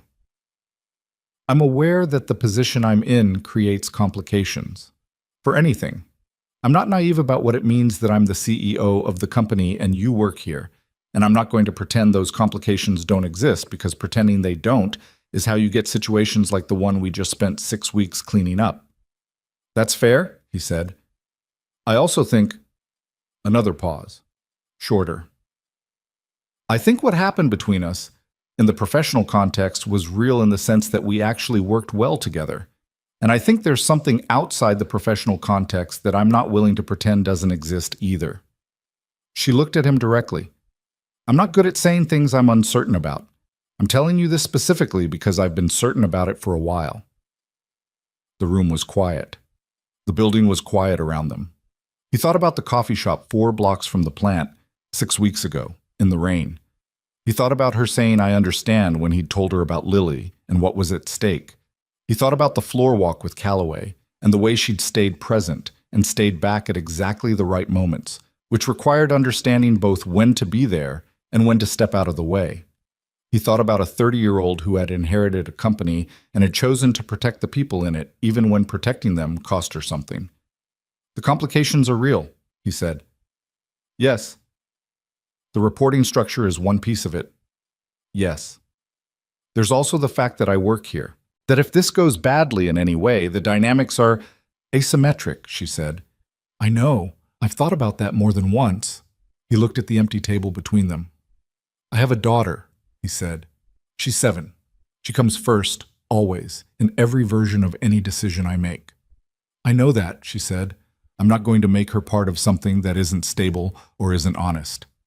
I wouldn't want you to. He looked up from the table. She was watching him with the particular attention she brought to things that mattered. Not performing attention, actually paying it. I'm not in a hurry, he said. About any of it. Neither am I.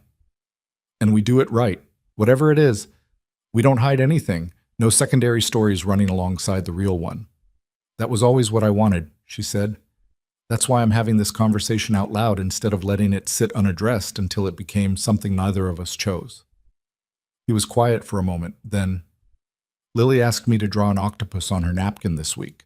She said octopuses are the most interesting animal because they have 3 hearts and they can change color, and they're basically aliens. Victoria looked at him. She seemed briefly thrown by the pivot. She's not wrong, he said, about the octopus. No, Victoria said slowly. She's not. She also asked me the other morning if I was happy. He said this looking at the table rather than at her, which was his habit when he was saying something that had more weight than he usually assigned to words. I said yes. She said I seemed like I was working on something. He looked up. She's 7. She shouldn't be that perceptive. Victoria didn't say anything. She was watching him. I told her the work was almost done, he said. The hard part. Is it? She said. quiet. He looked at her. He thought about the word almost, about the specific and honest uncertainty it contained, and about how much he preferred it to a certainty that wasn't earned yet. Almost, he said. She nodded. Once. Slowly. The composure she carried was still there, but underneath it, he could see the thing she'd described, the certainty she'd been holding, the thing she'd decided not to pretend away. It was, he thought, the most honest he'd seen her look, not because she was usually dishonest, because she was usually careful. Right now she wasn't being careful, she was just being there. Okay, he said, then we start there, with almost, and we see. She looked at him for a long moment. Then she said, "That's enough." "Yeah," he said. "For now it is." He stood up. She stood up. They were on opposite sides of an empty table in a small conference room on a Friday evening, in a building that hummed with the afterimage of everything they'd navigated to get here. And there was nothing dramatic about the moment, and nothing resolved and nothing promised beyond what had been said. Which was honest. Which was, between these two particular people, exactly right. He walked to the door, opened it. "Ethan." He looked back. "The turtle was better than the elephant," she said. He stared at her for a second. "She showed you the napkins." "She brought the shoebox to the visit." A pause. She was very proud of the collection. He stood in the doorway. He felt something that was slightly ridiculous and completely genuine, and that he wasn't going to analyze beyond acknowledging that it was there. "She's going to be impossible when she finds out I told you about that," he said. "Probably," Victoria said. There was something in her expression that he hadn't seen before, something lighter, something that wasn't managed. "The dolphin was also good." He shook his head slightly. He was almost smiling and was not going to do anything about that one way or the other.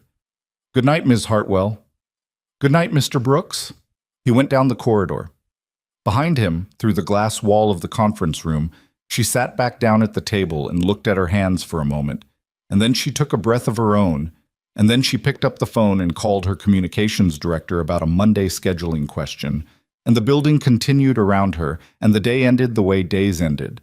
Not with resolution exactly, but with the particular quiet of something that had shifted into a shape that was, at last, honest. And that was enough. For now, that was enough. The weeks that followed were ordinary, in the way that things became ordinary after a crisis. Not because the difficulty had been erased, but because life had the particular persistence of filling back in around whatever had been carved out of it. The shop floor ran its production schedule. The quality checks held. David got better at the incoming inspection, which Ethan noticed without saying much about it, because that was how you let someone know they were improving without making them self-conscious about the process. The law enforcement referral moved at the pace that such things always moved, slowly, with long stretches of silence interrupted by requests for additional documentation. Outside counsel handled the communication. Inside the company, people knew about the referral in the general way that people knew things when a workplace had 200 employees and no truly airtight compartmentalization, but the specifics were handled professionally and without drama. Marcus Crane had retained an attorney. The process would take the time it took. Ethan followed none of it closely. He had made his contribution to the investigation when it mattered, and what happened in the legal system afterward was not something he could affect, and therefore not something he spent energy tracking. He was not indifferent to it. He simply understood from long experience the difference between what was his to manage and what wasn't. What was his to manage was the production run, which was running well. It was his to manage David's development, which was running better than expected. It was his to manage the calibration of the secondary press housing on the third production cycle, which threw a reading that was within spec but at the edge of acceptable range, similar enough to the original incoming inspection issue that it got his full attention for half a day. He found it. He documented it. He corrected it and logged the correction and flagged the vendor pattern to the quality control team for monitoring.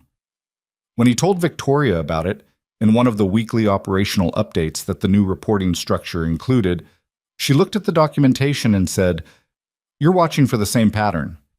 You watch for patterns once you've seen them once," he said. "What happened with this one? Same source vendor, same tolerance edge. I've put a note in the incoming inspection protocol. Anyone doing the check going forward will know to look at this specific dimension before signing off. She looked at the note he'd added to the protocol. It was clear, specific, and written in the language that a technician who'd never seen the original problem would immediately understand. "You wrote this for someone who doesn't know what you know," she said.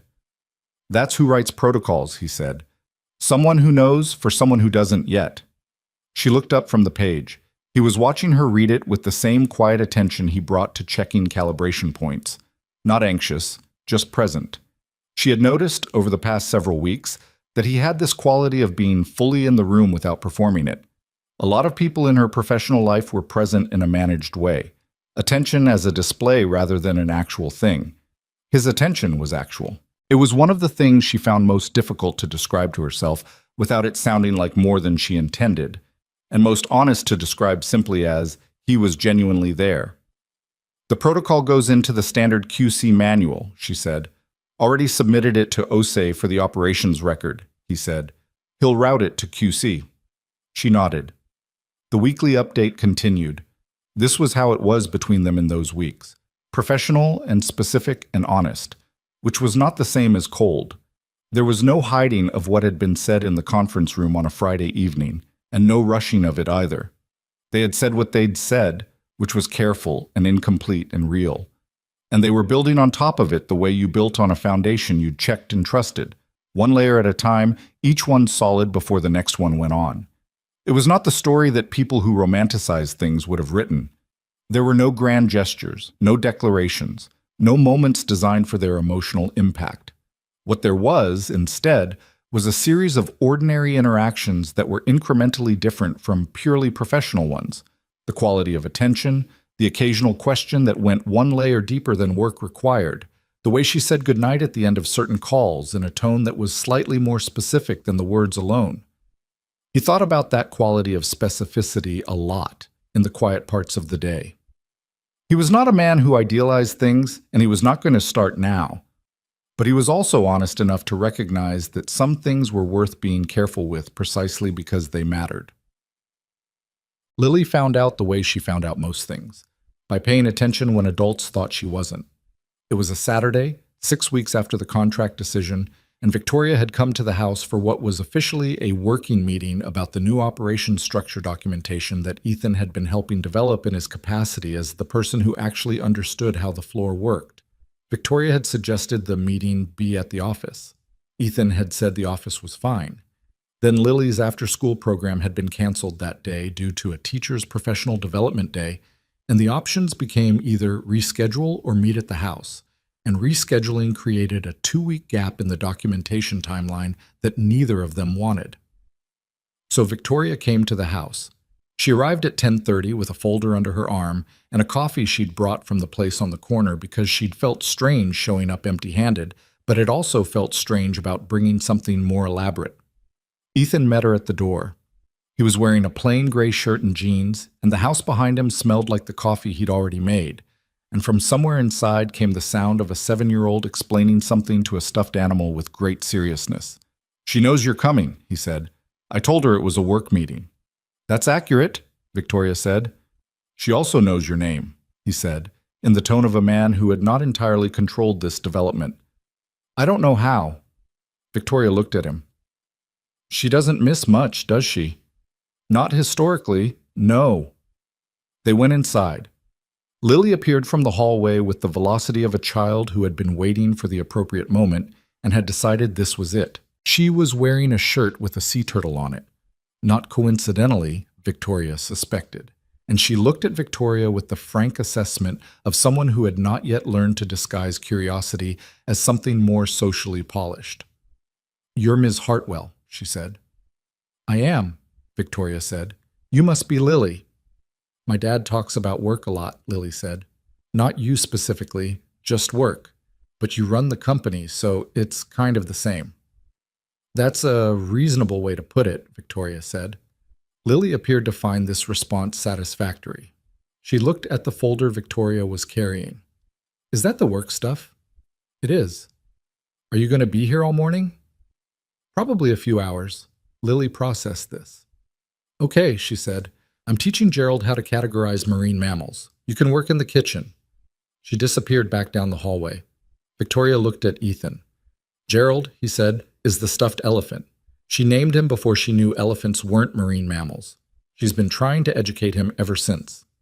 Victoria looked at the hallway. Then she looked at him. She's extraordinary, she said. Not as a social grace, as a fact.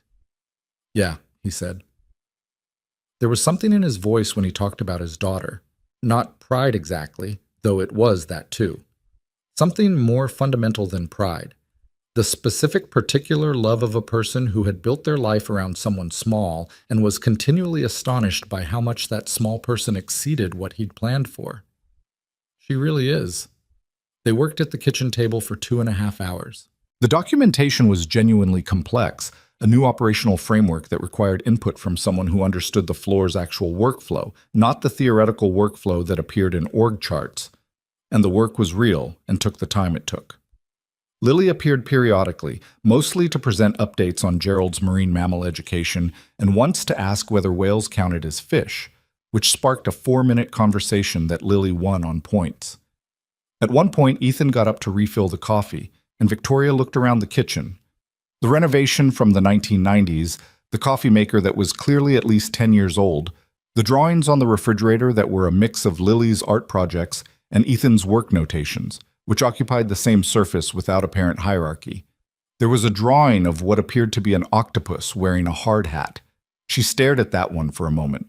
When he came back with the coffee, she said, "The octopus is wearing a hard hat." He set the coffee down. She said it made sense because I wear one at work, and octopuses are good with their hands. He paused. Technically, she said tentacles. She was very clear about that. Victoria looked at the drawing again. She thought about a shoebox of napkins in a child's closet, collected with the specific devotion of someone who understood that the small things were actually the important ones. She thought about a man who worked the overnight shift and still found the time to draw a different animal each morning because his daughter liked it, and he'd started when she was 4 and hadn't stopped. She thought, this is who he is. Not the fabricator who caught the tolerance variance, not the person who built the documentation package. Both of those things were real and they mattered. But this, the octopus in the hard hat, the napkins in the shoebox, the stuffed elephant named Gerald, receiving an education in marine biology, this was also who he was. She recognized with the particular clarity of someone who didn't romanticize things, but also didn't deny them when they were real, in serious trouble. She drank her coffee. The formal public recognition came in the second month.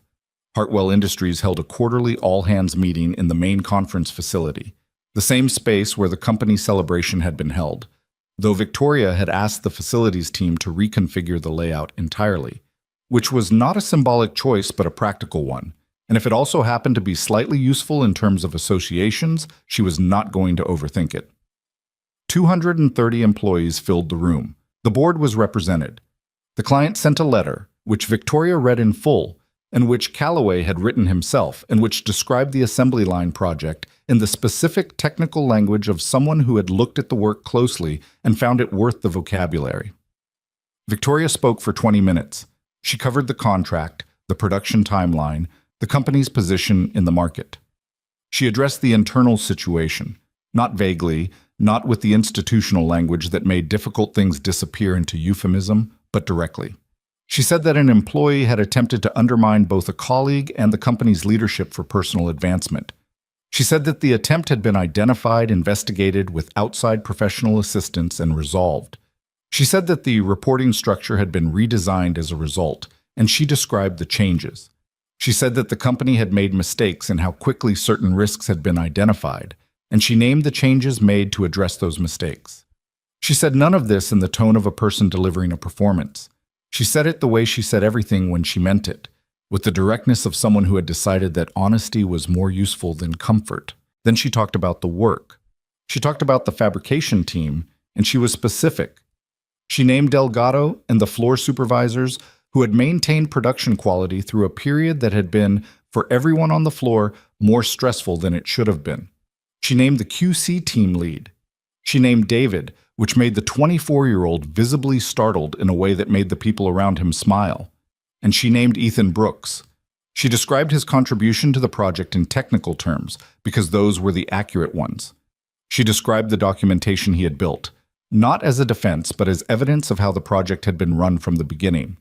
She described the incoming inspection catch, and she said, specifically, clearly, in front of the whole company, that his promotion to lead fabricator had been reviewed and confirmed as fully merit-based, not as a formality, but as a finding that the investigation had established beyond question.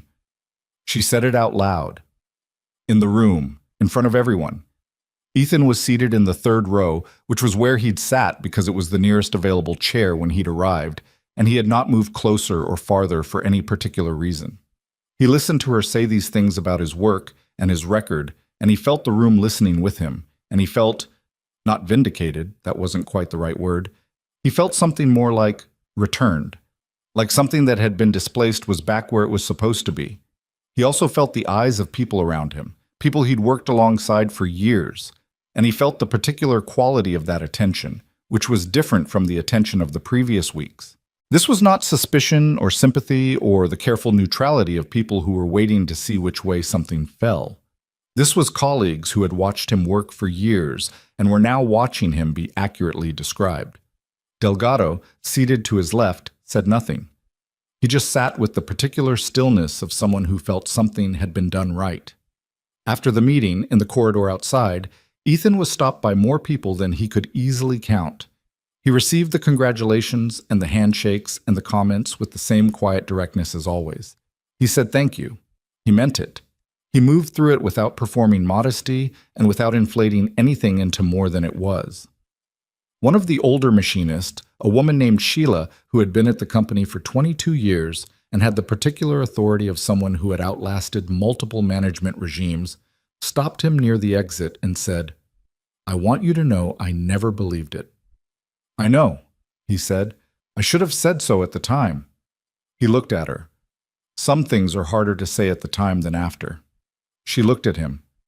"You're not going to make me feel bad about it." "No," he said. "I'm not." She studied him for a moment. "You're too reasonable for your own good sometimes," she said. "But I suppose that's what got you through this." She walked off in the direction of the parking lot. He watched her go and thought about what she'd said. Too reasonable for his own good. He'd been told versions of this his whole life, usually by people who confused equanimity with passivity, and he'd never found a satisfying way to explain that they weren't the same thing. Equanimity was not the absence of feeling. It was the ability to feel everything and still function. To be knocked sideways and still walk a straight line. To watch someone try to build a story out of 47 seconds of your life and still show up the next morning and calibrate the press housing correctly. It was not a virtue, exactly. It was a skill, and like most skills, he developed it because the alternative had costs he wasn't willing to pay. He went to his truck. He had to pick up Lily by 3. It was Lily who asked the question that finally made him say the thing out loud. They were at dinner, a Wednesday, pasta that was slightly overcooked because he'd been reading the vendor tolerance report and had lost track of the timer, which happened more than he liked to admit. Lily was telling him about a project at school involving habitats when she stopped mid-sentence and looked at him with the expression she used when she was about to say something that required attention.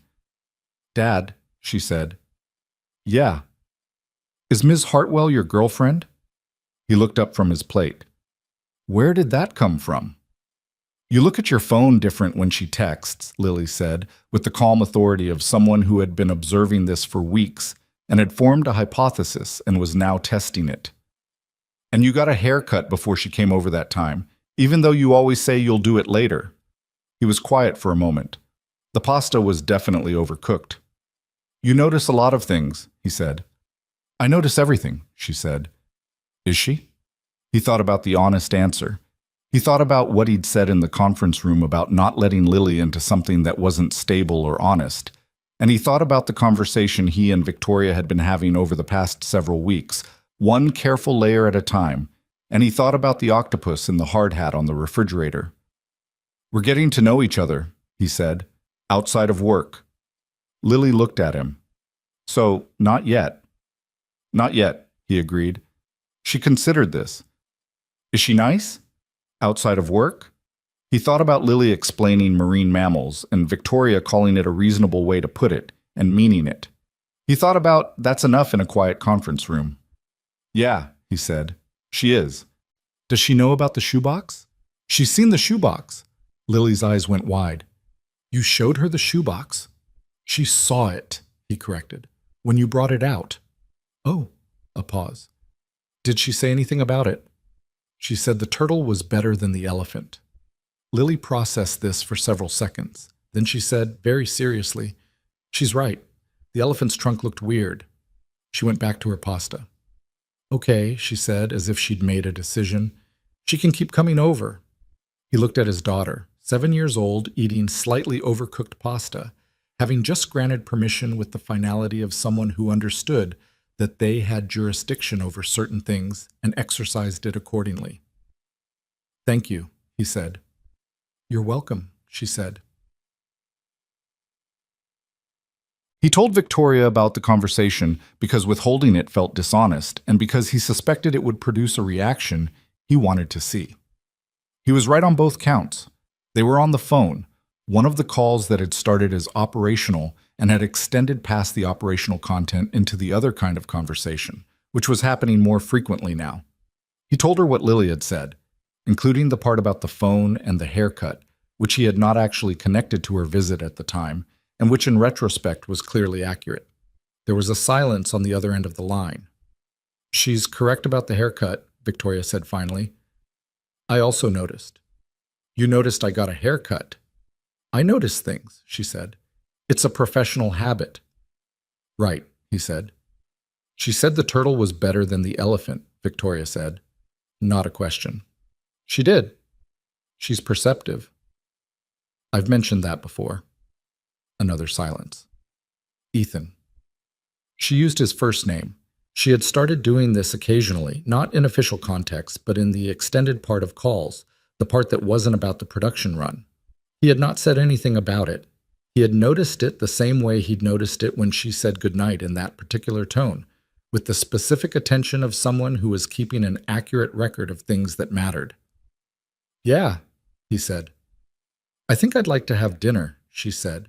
Not at the company, not a meeting, dinner. He was quiet for a moment.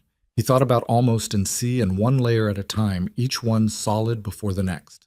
He thought about the shoebox and the conference room and the walk down the assembly line with Calloway while she stayed present without being intrusive, which was one of the hardest things to do correctly, and which she had done without appearing to try. Saturday, he said. Lily's at her grandmother's. Saturday, she said. There's a place I like on the east side. Nothing fancy. Good food. That's fine. 6:30. I'll be there at 6:30, she said. And then, with the composure slightly lowered the way it sometimes was at the end of these calls, don't get another haircut. It already needed it, he said. She laughed. He heard it. Not the almost, but the actual thing. It was specific and brief and genuine, and he stored it with the same care he brought to everything that mattered. Good night, Ethan. Good night, Victoria. He hung up. He sat at the kitchen table with the phone in his hand and the quiet of the house around him, and he thought about the word almost, which he'd used in the conference room, and he thought about how it had been the honest word at the time, and about how the distance between almost and the thing itself was not always as large as it appeared, and sometimes the only thing between them was time and the willingness to move carefully in the right direction. There is a thing that happens sometimes when you have been through something that tried to take everything from you and didn't succeed. Not triumph, like triumph was too loud for what this actually was. It was something quieter, a kind of reckoning. Ethan Brooks drove to work the following Monday morning the same way he always drove, the 19-minute route, the pink-gray morning sky, the heater that worked adequately if you didn't require perfection from it. He was on the morning shift this week, which meant arriving at 6. The parking lot was nearly empty. He gathered his jacket, the one with the pen mark on the sleeve, and he went inside. He walked the floor before the shift started. He did this every day, had done it for 8 years. The motion sensors clicked the bay lights on as he moved through, the floor coming alive in sections, the equipment sitting where it had always sat in the organized geography of a place that made things. His hands were already thinking about the morning checks, about the production schedule, about the third cycle press housing that he'd want to verify before the first piece ran. He paused at Bay 2, the way he'd paused there before. He put one hand on the frame of the assembly line. The line that had been built with 3 weeks of overnight shifts and 4 nights of kitchen table documentation, and a presentation that had answered every question by refusing to be anything other than what it was. His line. His work. Verified, confirmed, entered into the permanent record. He thought about Marcus Crane briefly and without heat. The legal process was continuing. It would conclude the way it concluded in the time it took. He had stopped thinking about it as something unresolved and started thinking about it as something being handled, which was different, and which was the appropriate way to think about things that were out of your hands. He thought about what the past 3 months had actually been, not the story that had been built around it by someone who wanted to use it as a weapon, but the actual thing. A project that had been done correctly. A record that had been kept honestly. A crisis that had been met not with performance or defensiveness or retreat, but with the only thing that actually worked, the documented evidence of a person doing their job. He thought about the particular cruelty of being accused of something you hadn't done, and the particular exhaustion of having to prove it, and the way that exhaustion didn't go away completely even after the proof had been accepted and the record had been corrected and the room had applauded. He thought about the people who had believed it for a while, some of them, and about Sheila at the exit saying, "I should have said so at the time," and about the fact that he had not made her feel bad about it because he understood that people made those calculations under imperfect information, and the best you could do was give them better information and then let them update.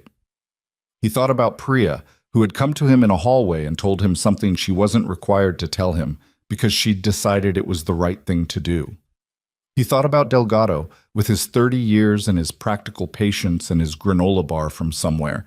He thought about David at the inspection station, getting better at something that would take him years to fully understand. He thought about a 7-year-old who kept napkins in a shoebox and granted permissions at the dinner table and had apparently been monitoring his phone behavior for weeks. He let his hand drop from the assembly line frame. He uncapped his pen. The morning checks took 40 minutes. Everything held. The production cycle started at 7:02. The press housing ran clean. David completed the incoming inspection on the day's component batch without being asked and submitted the log before 10.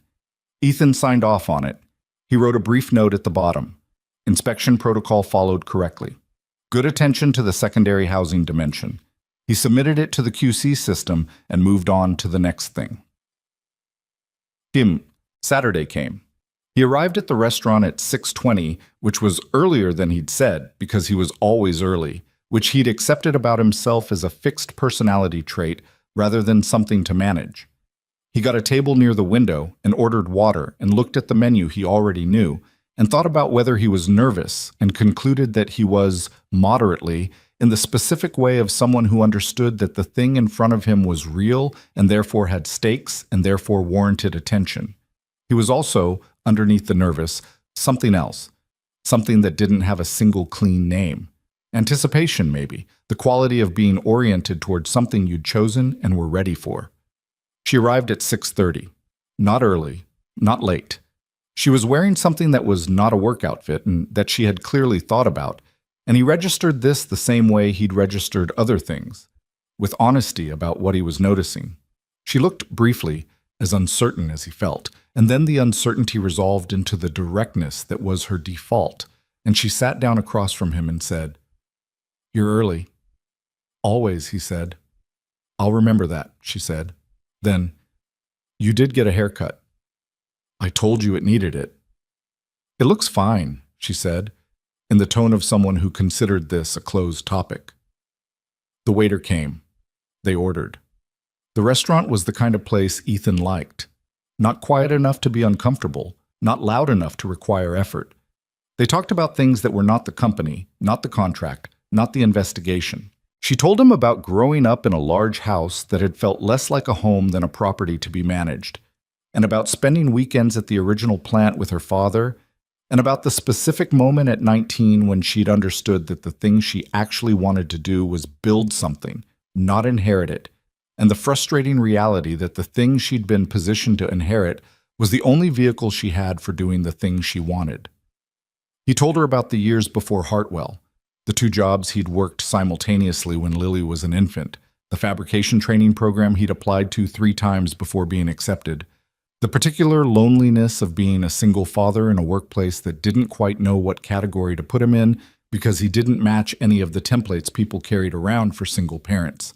He told her about Lily's mother, briefly and without bitterness. She had left when Lily was 14 months old.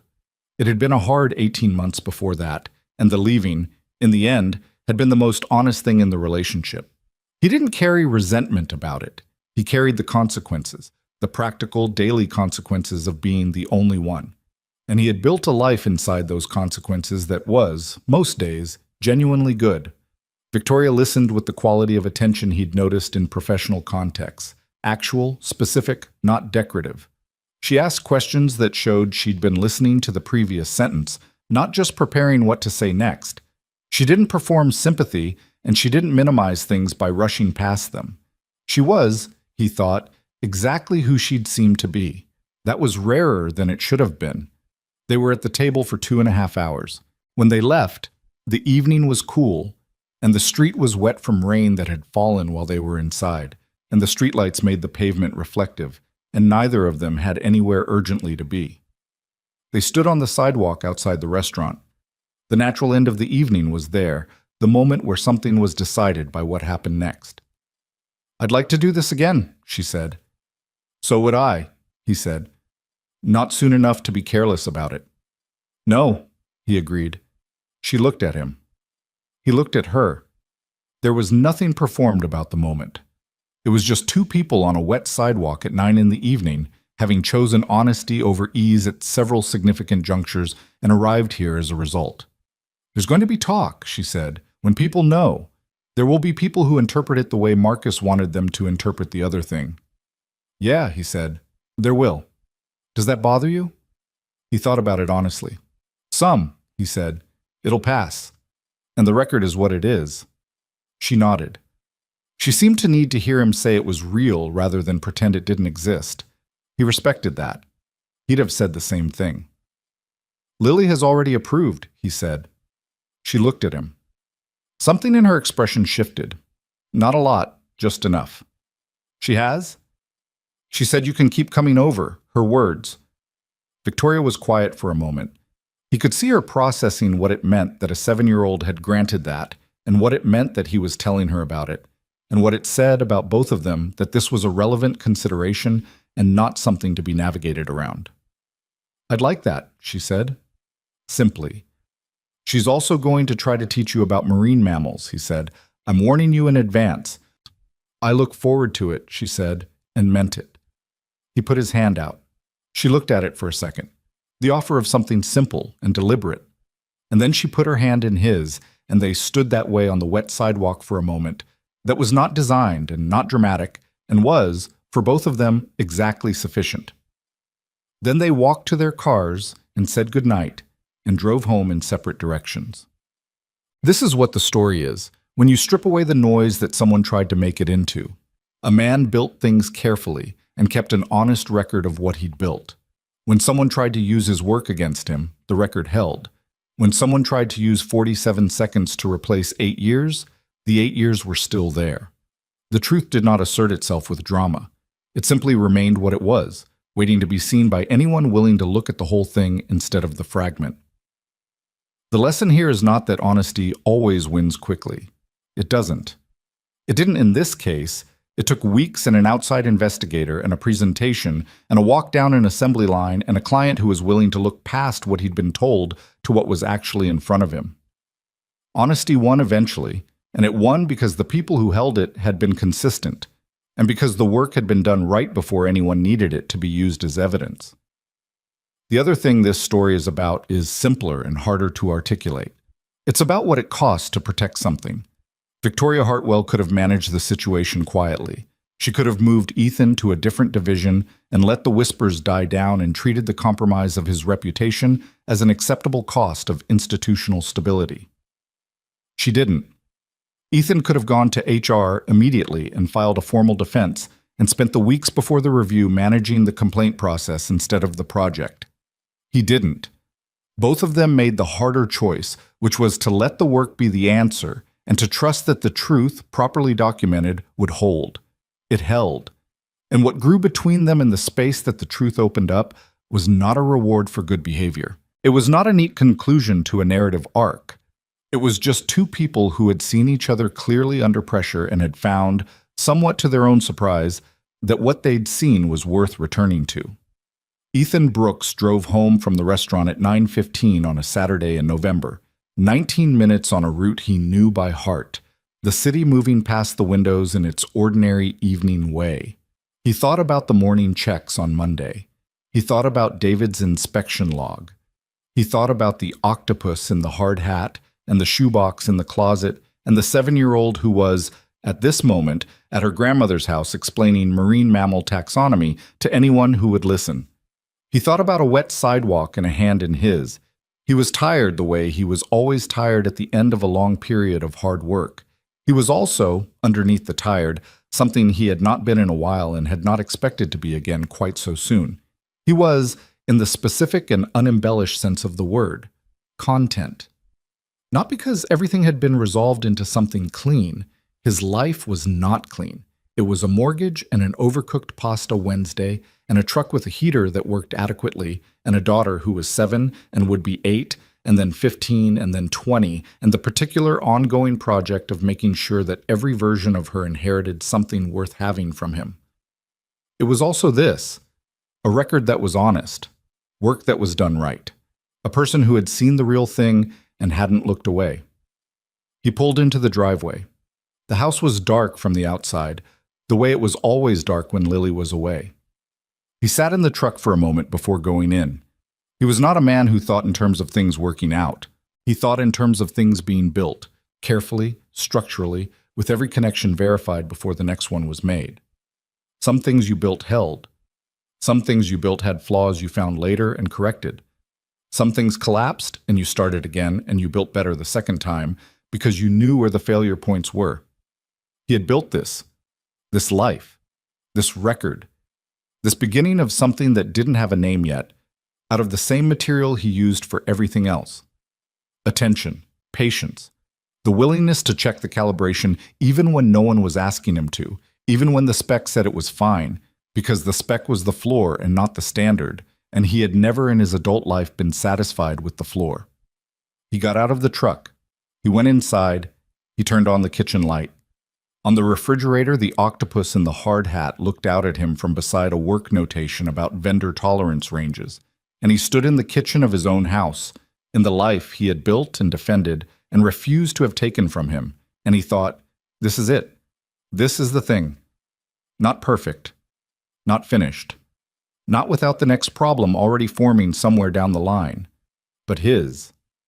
Built in the open, with nothing hidden, by the only method that ever actually worked, and that, in the end, was more than enough.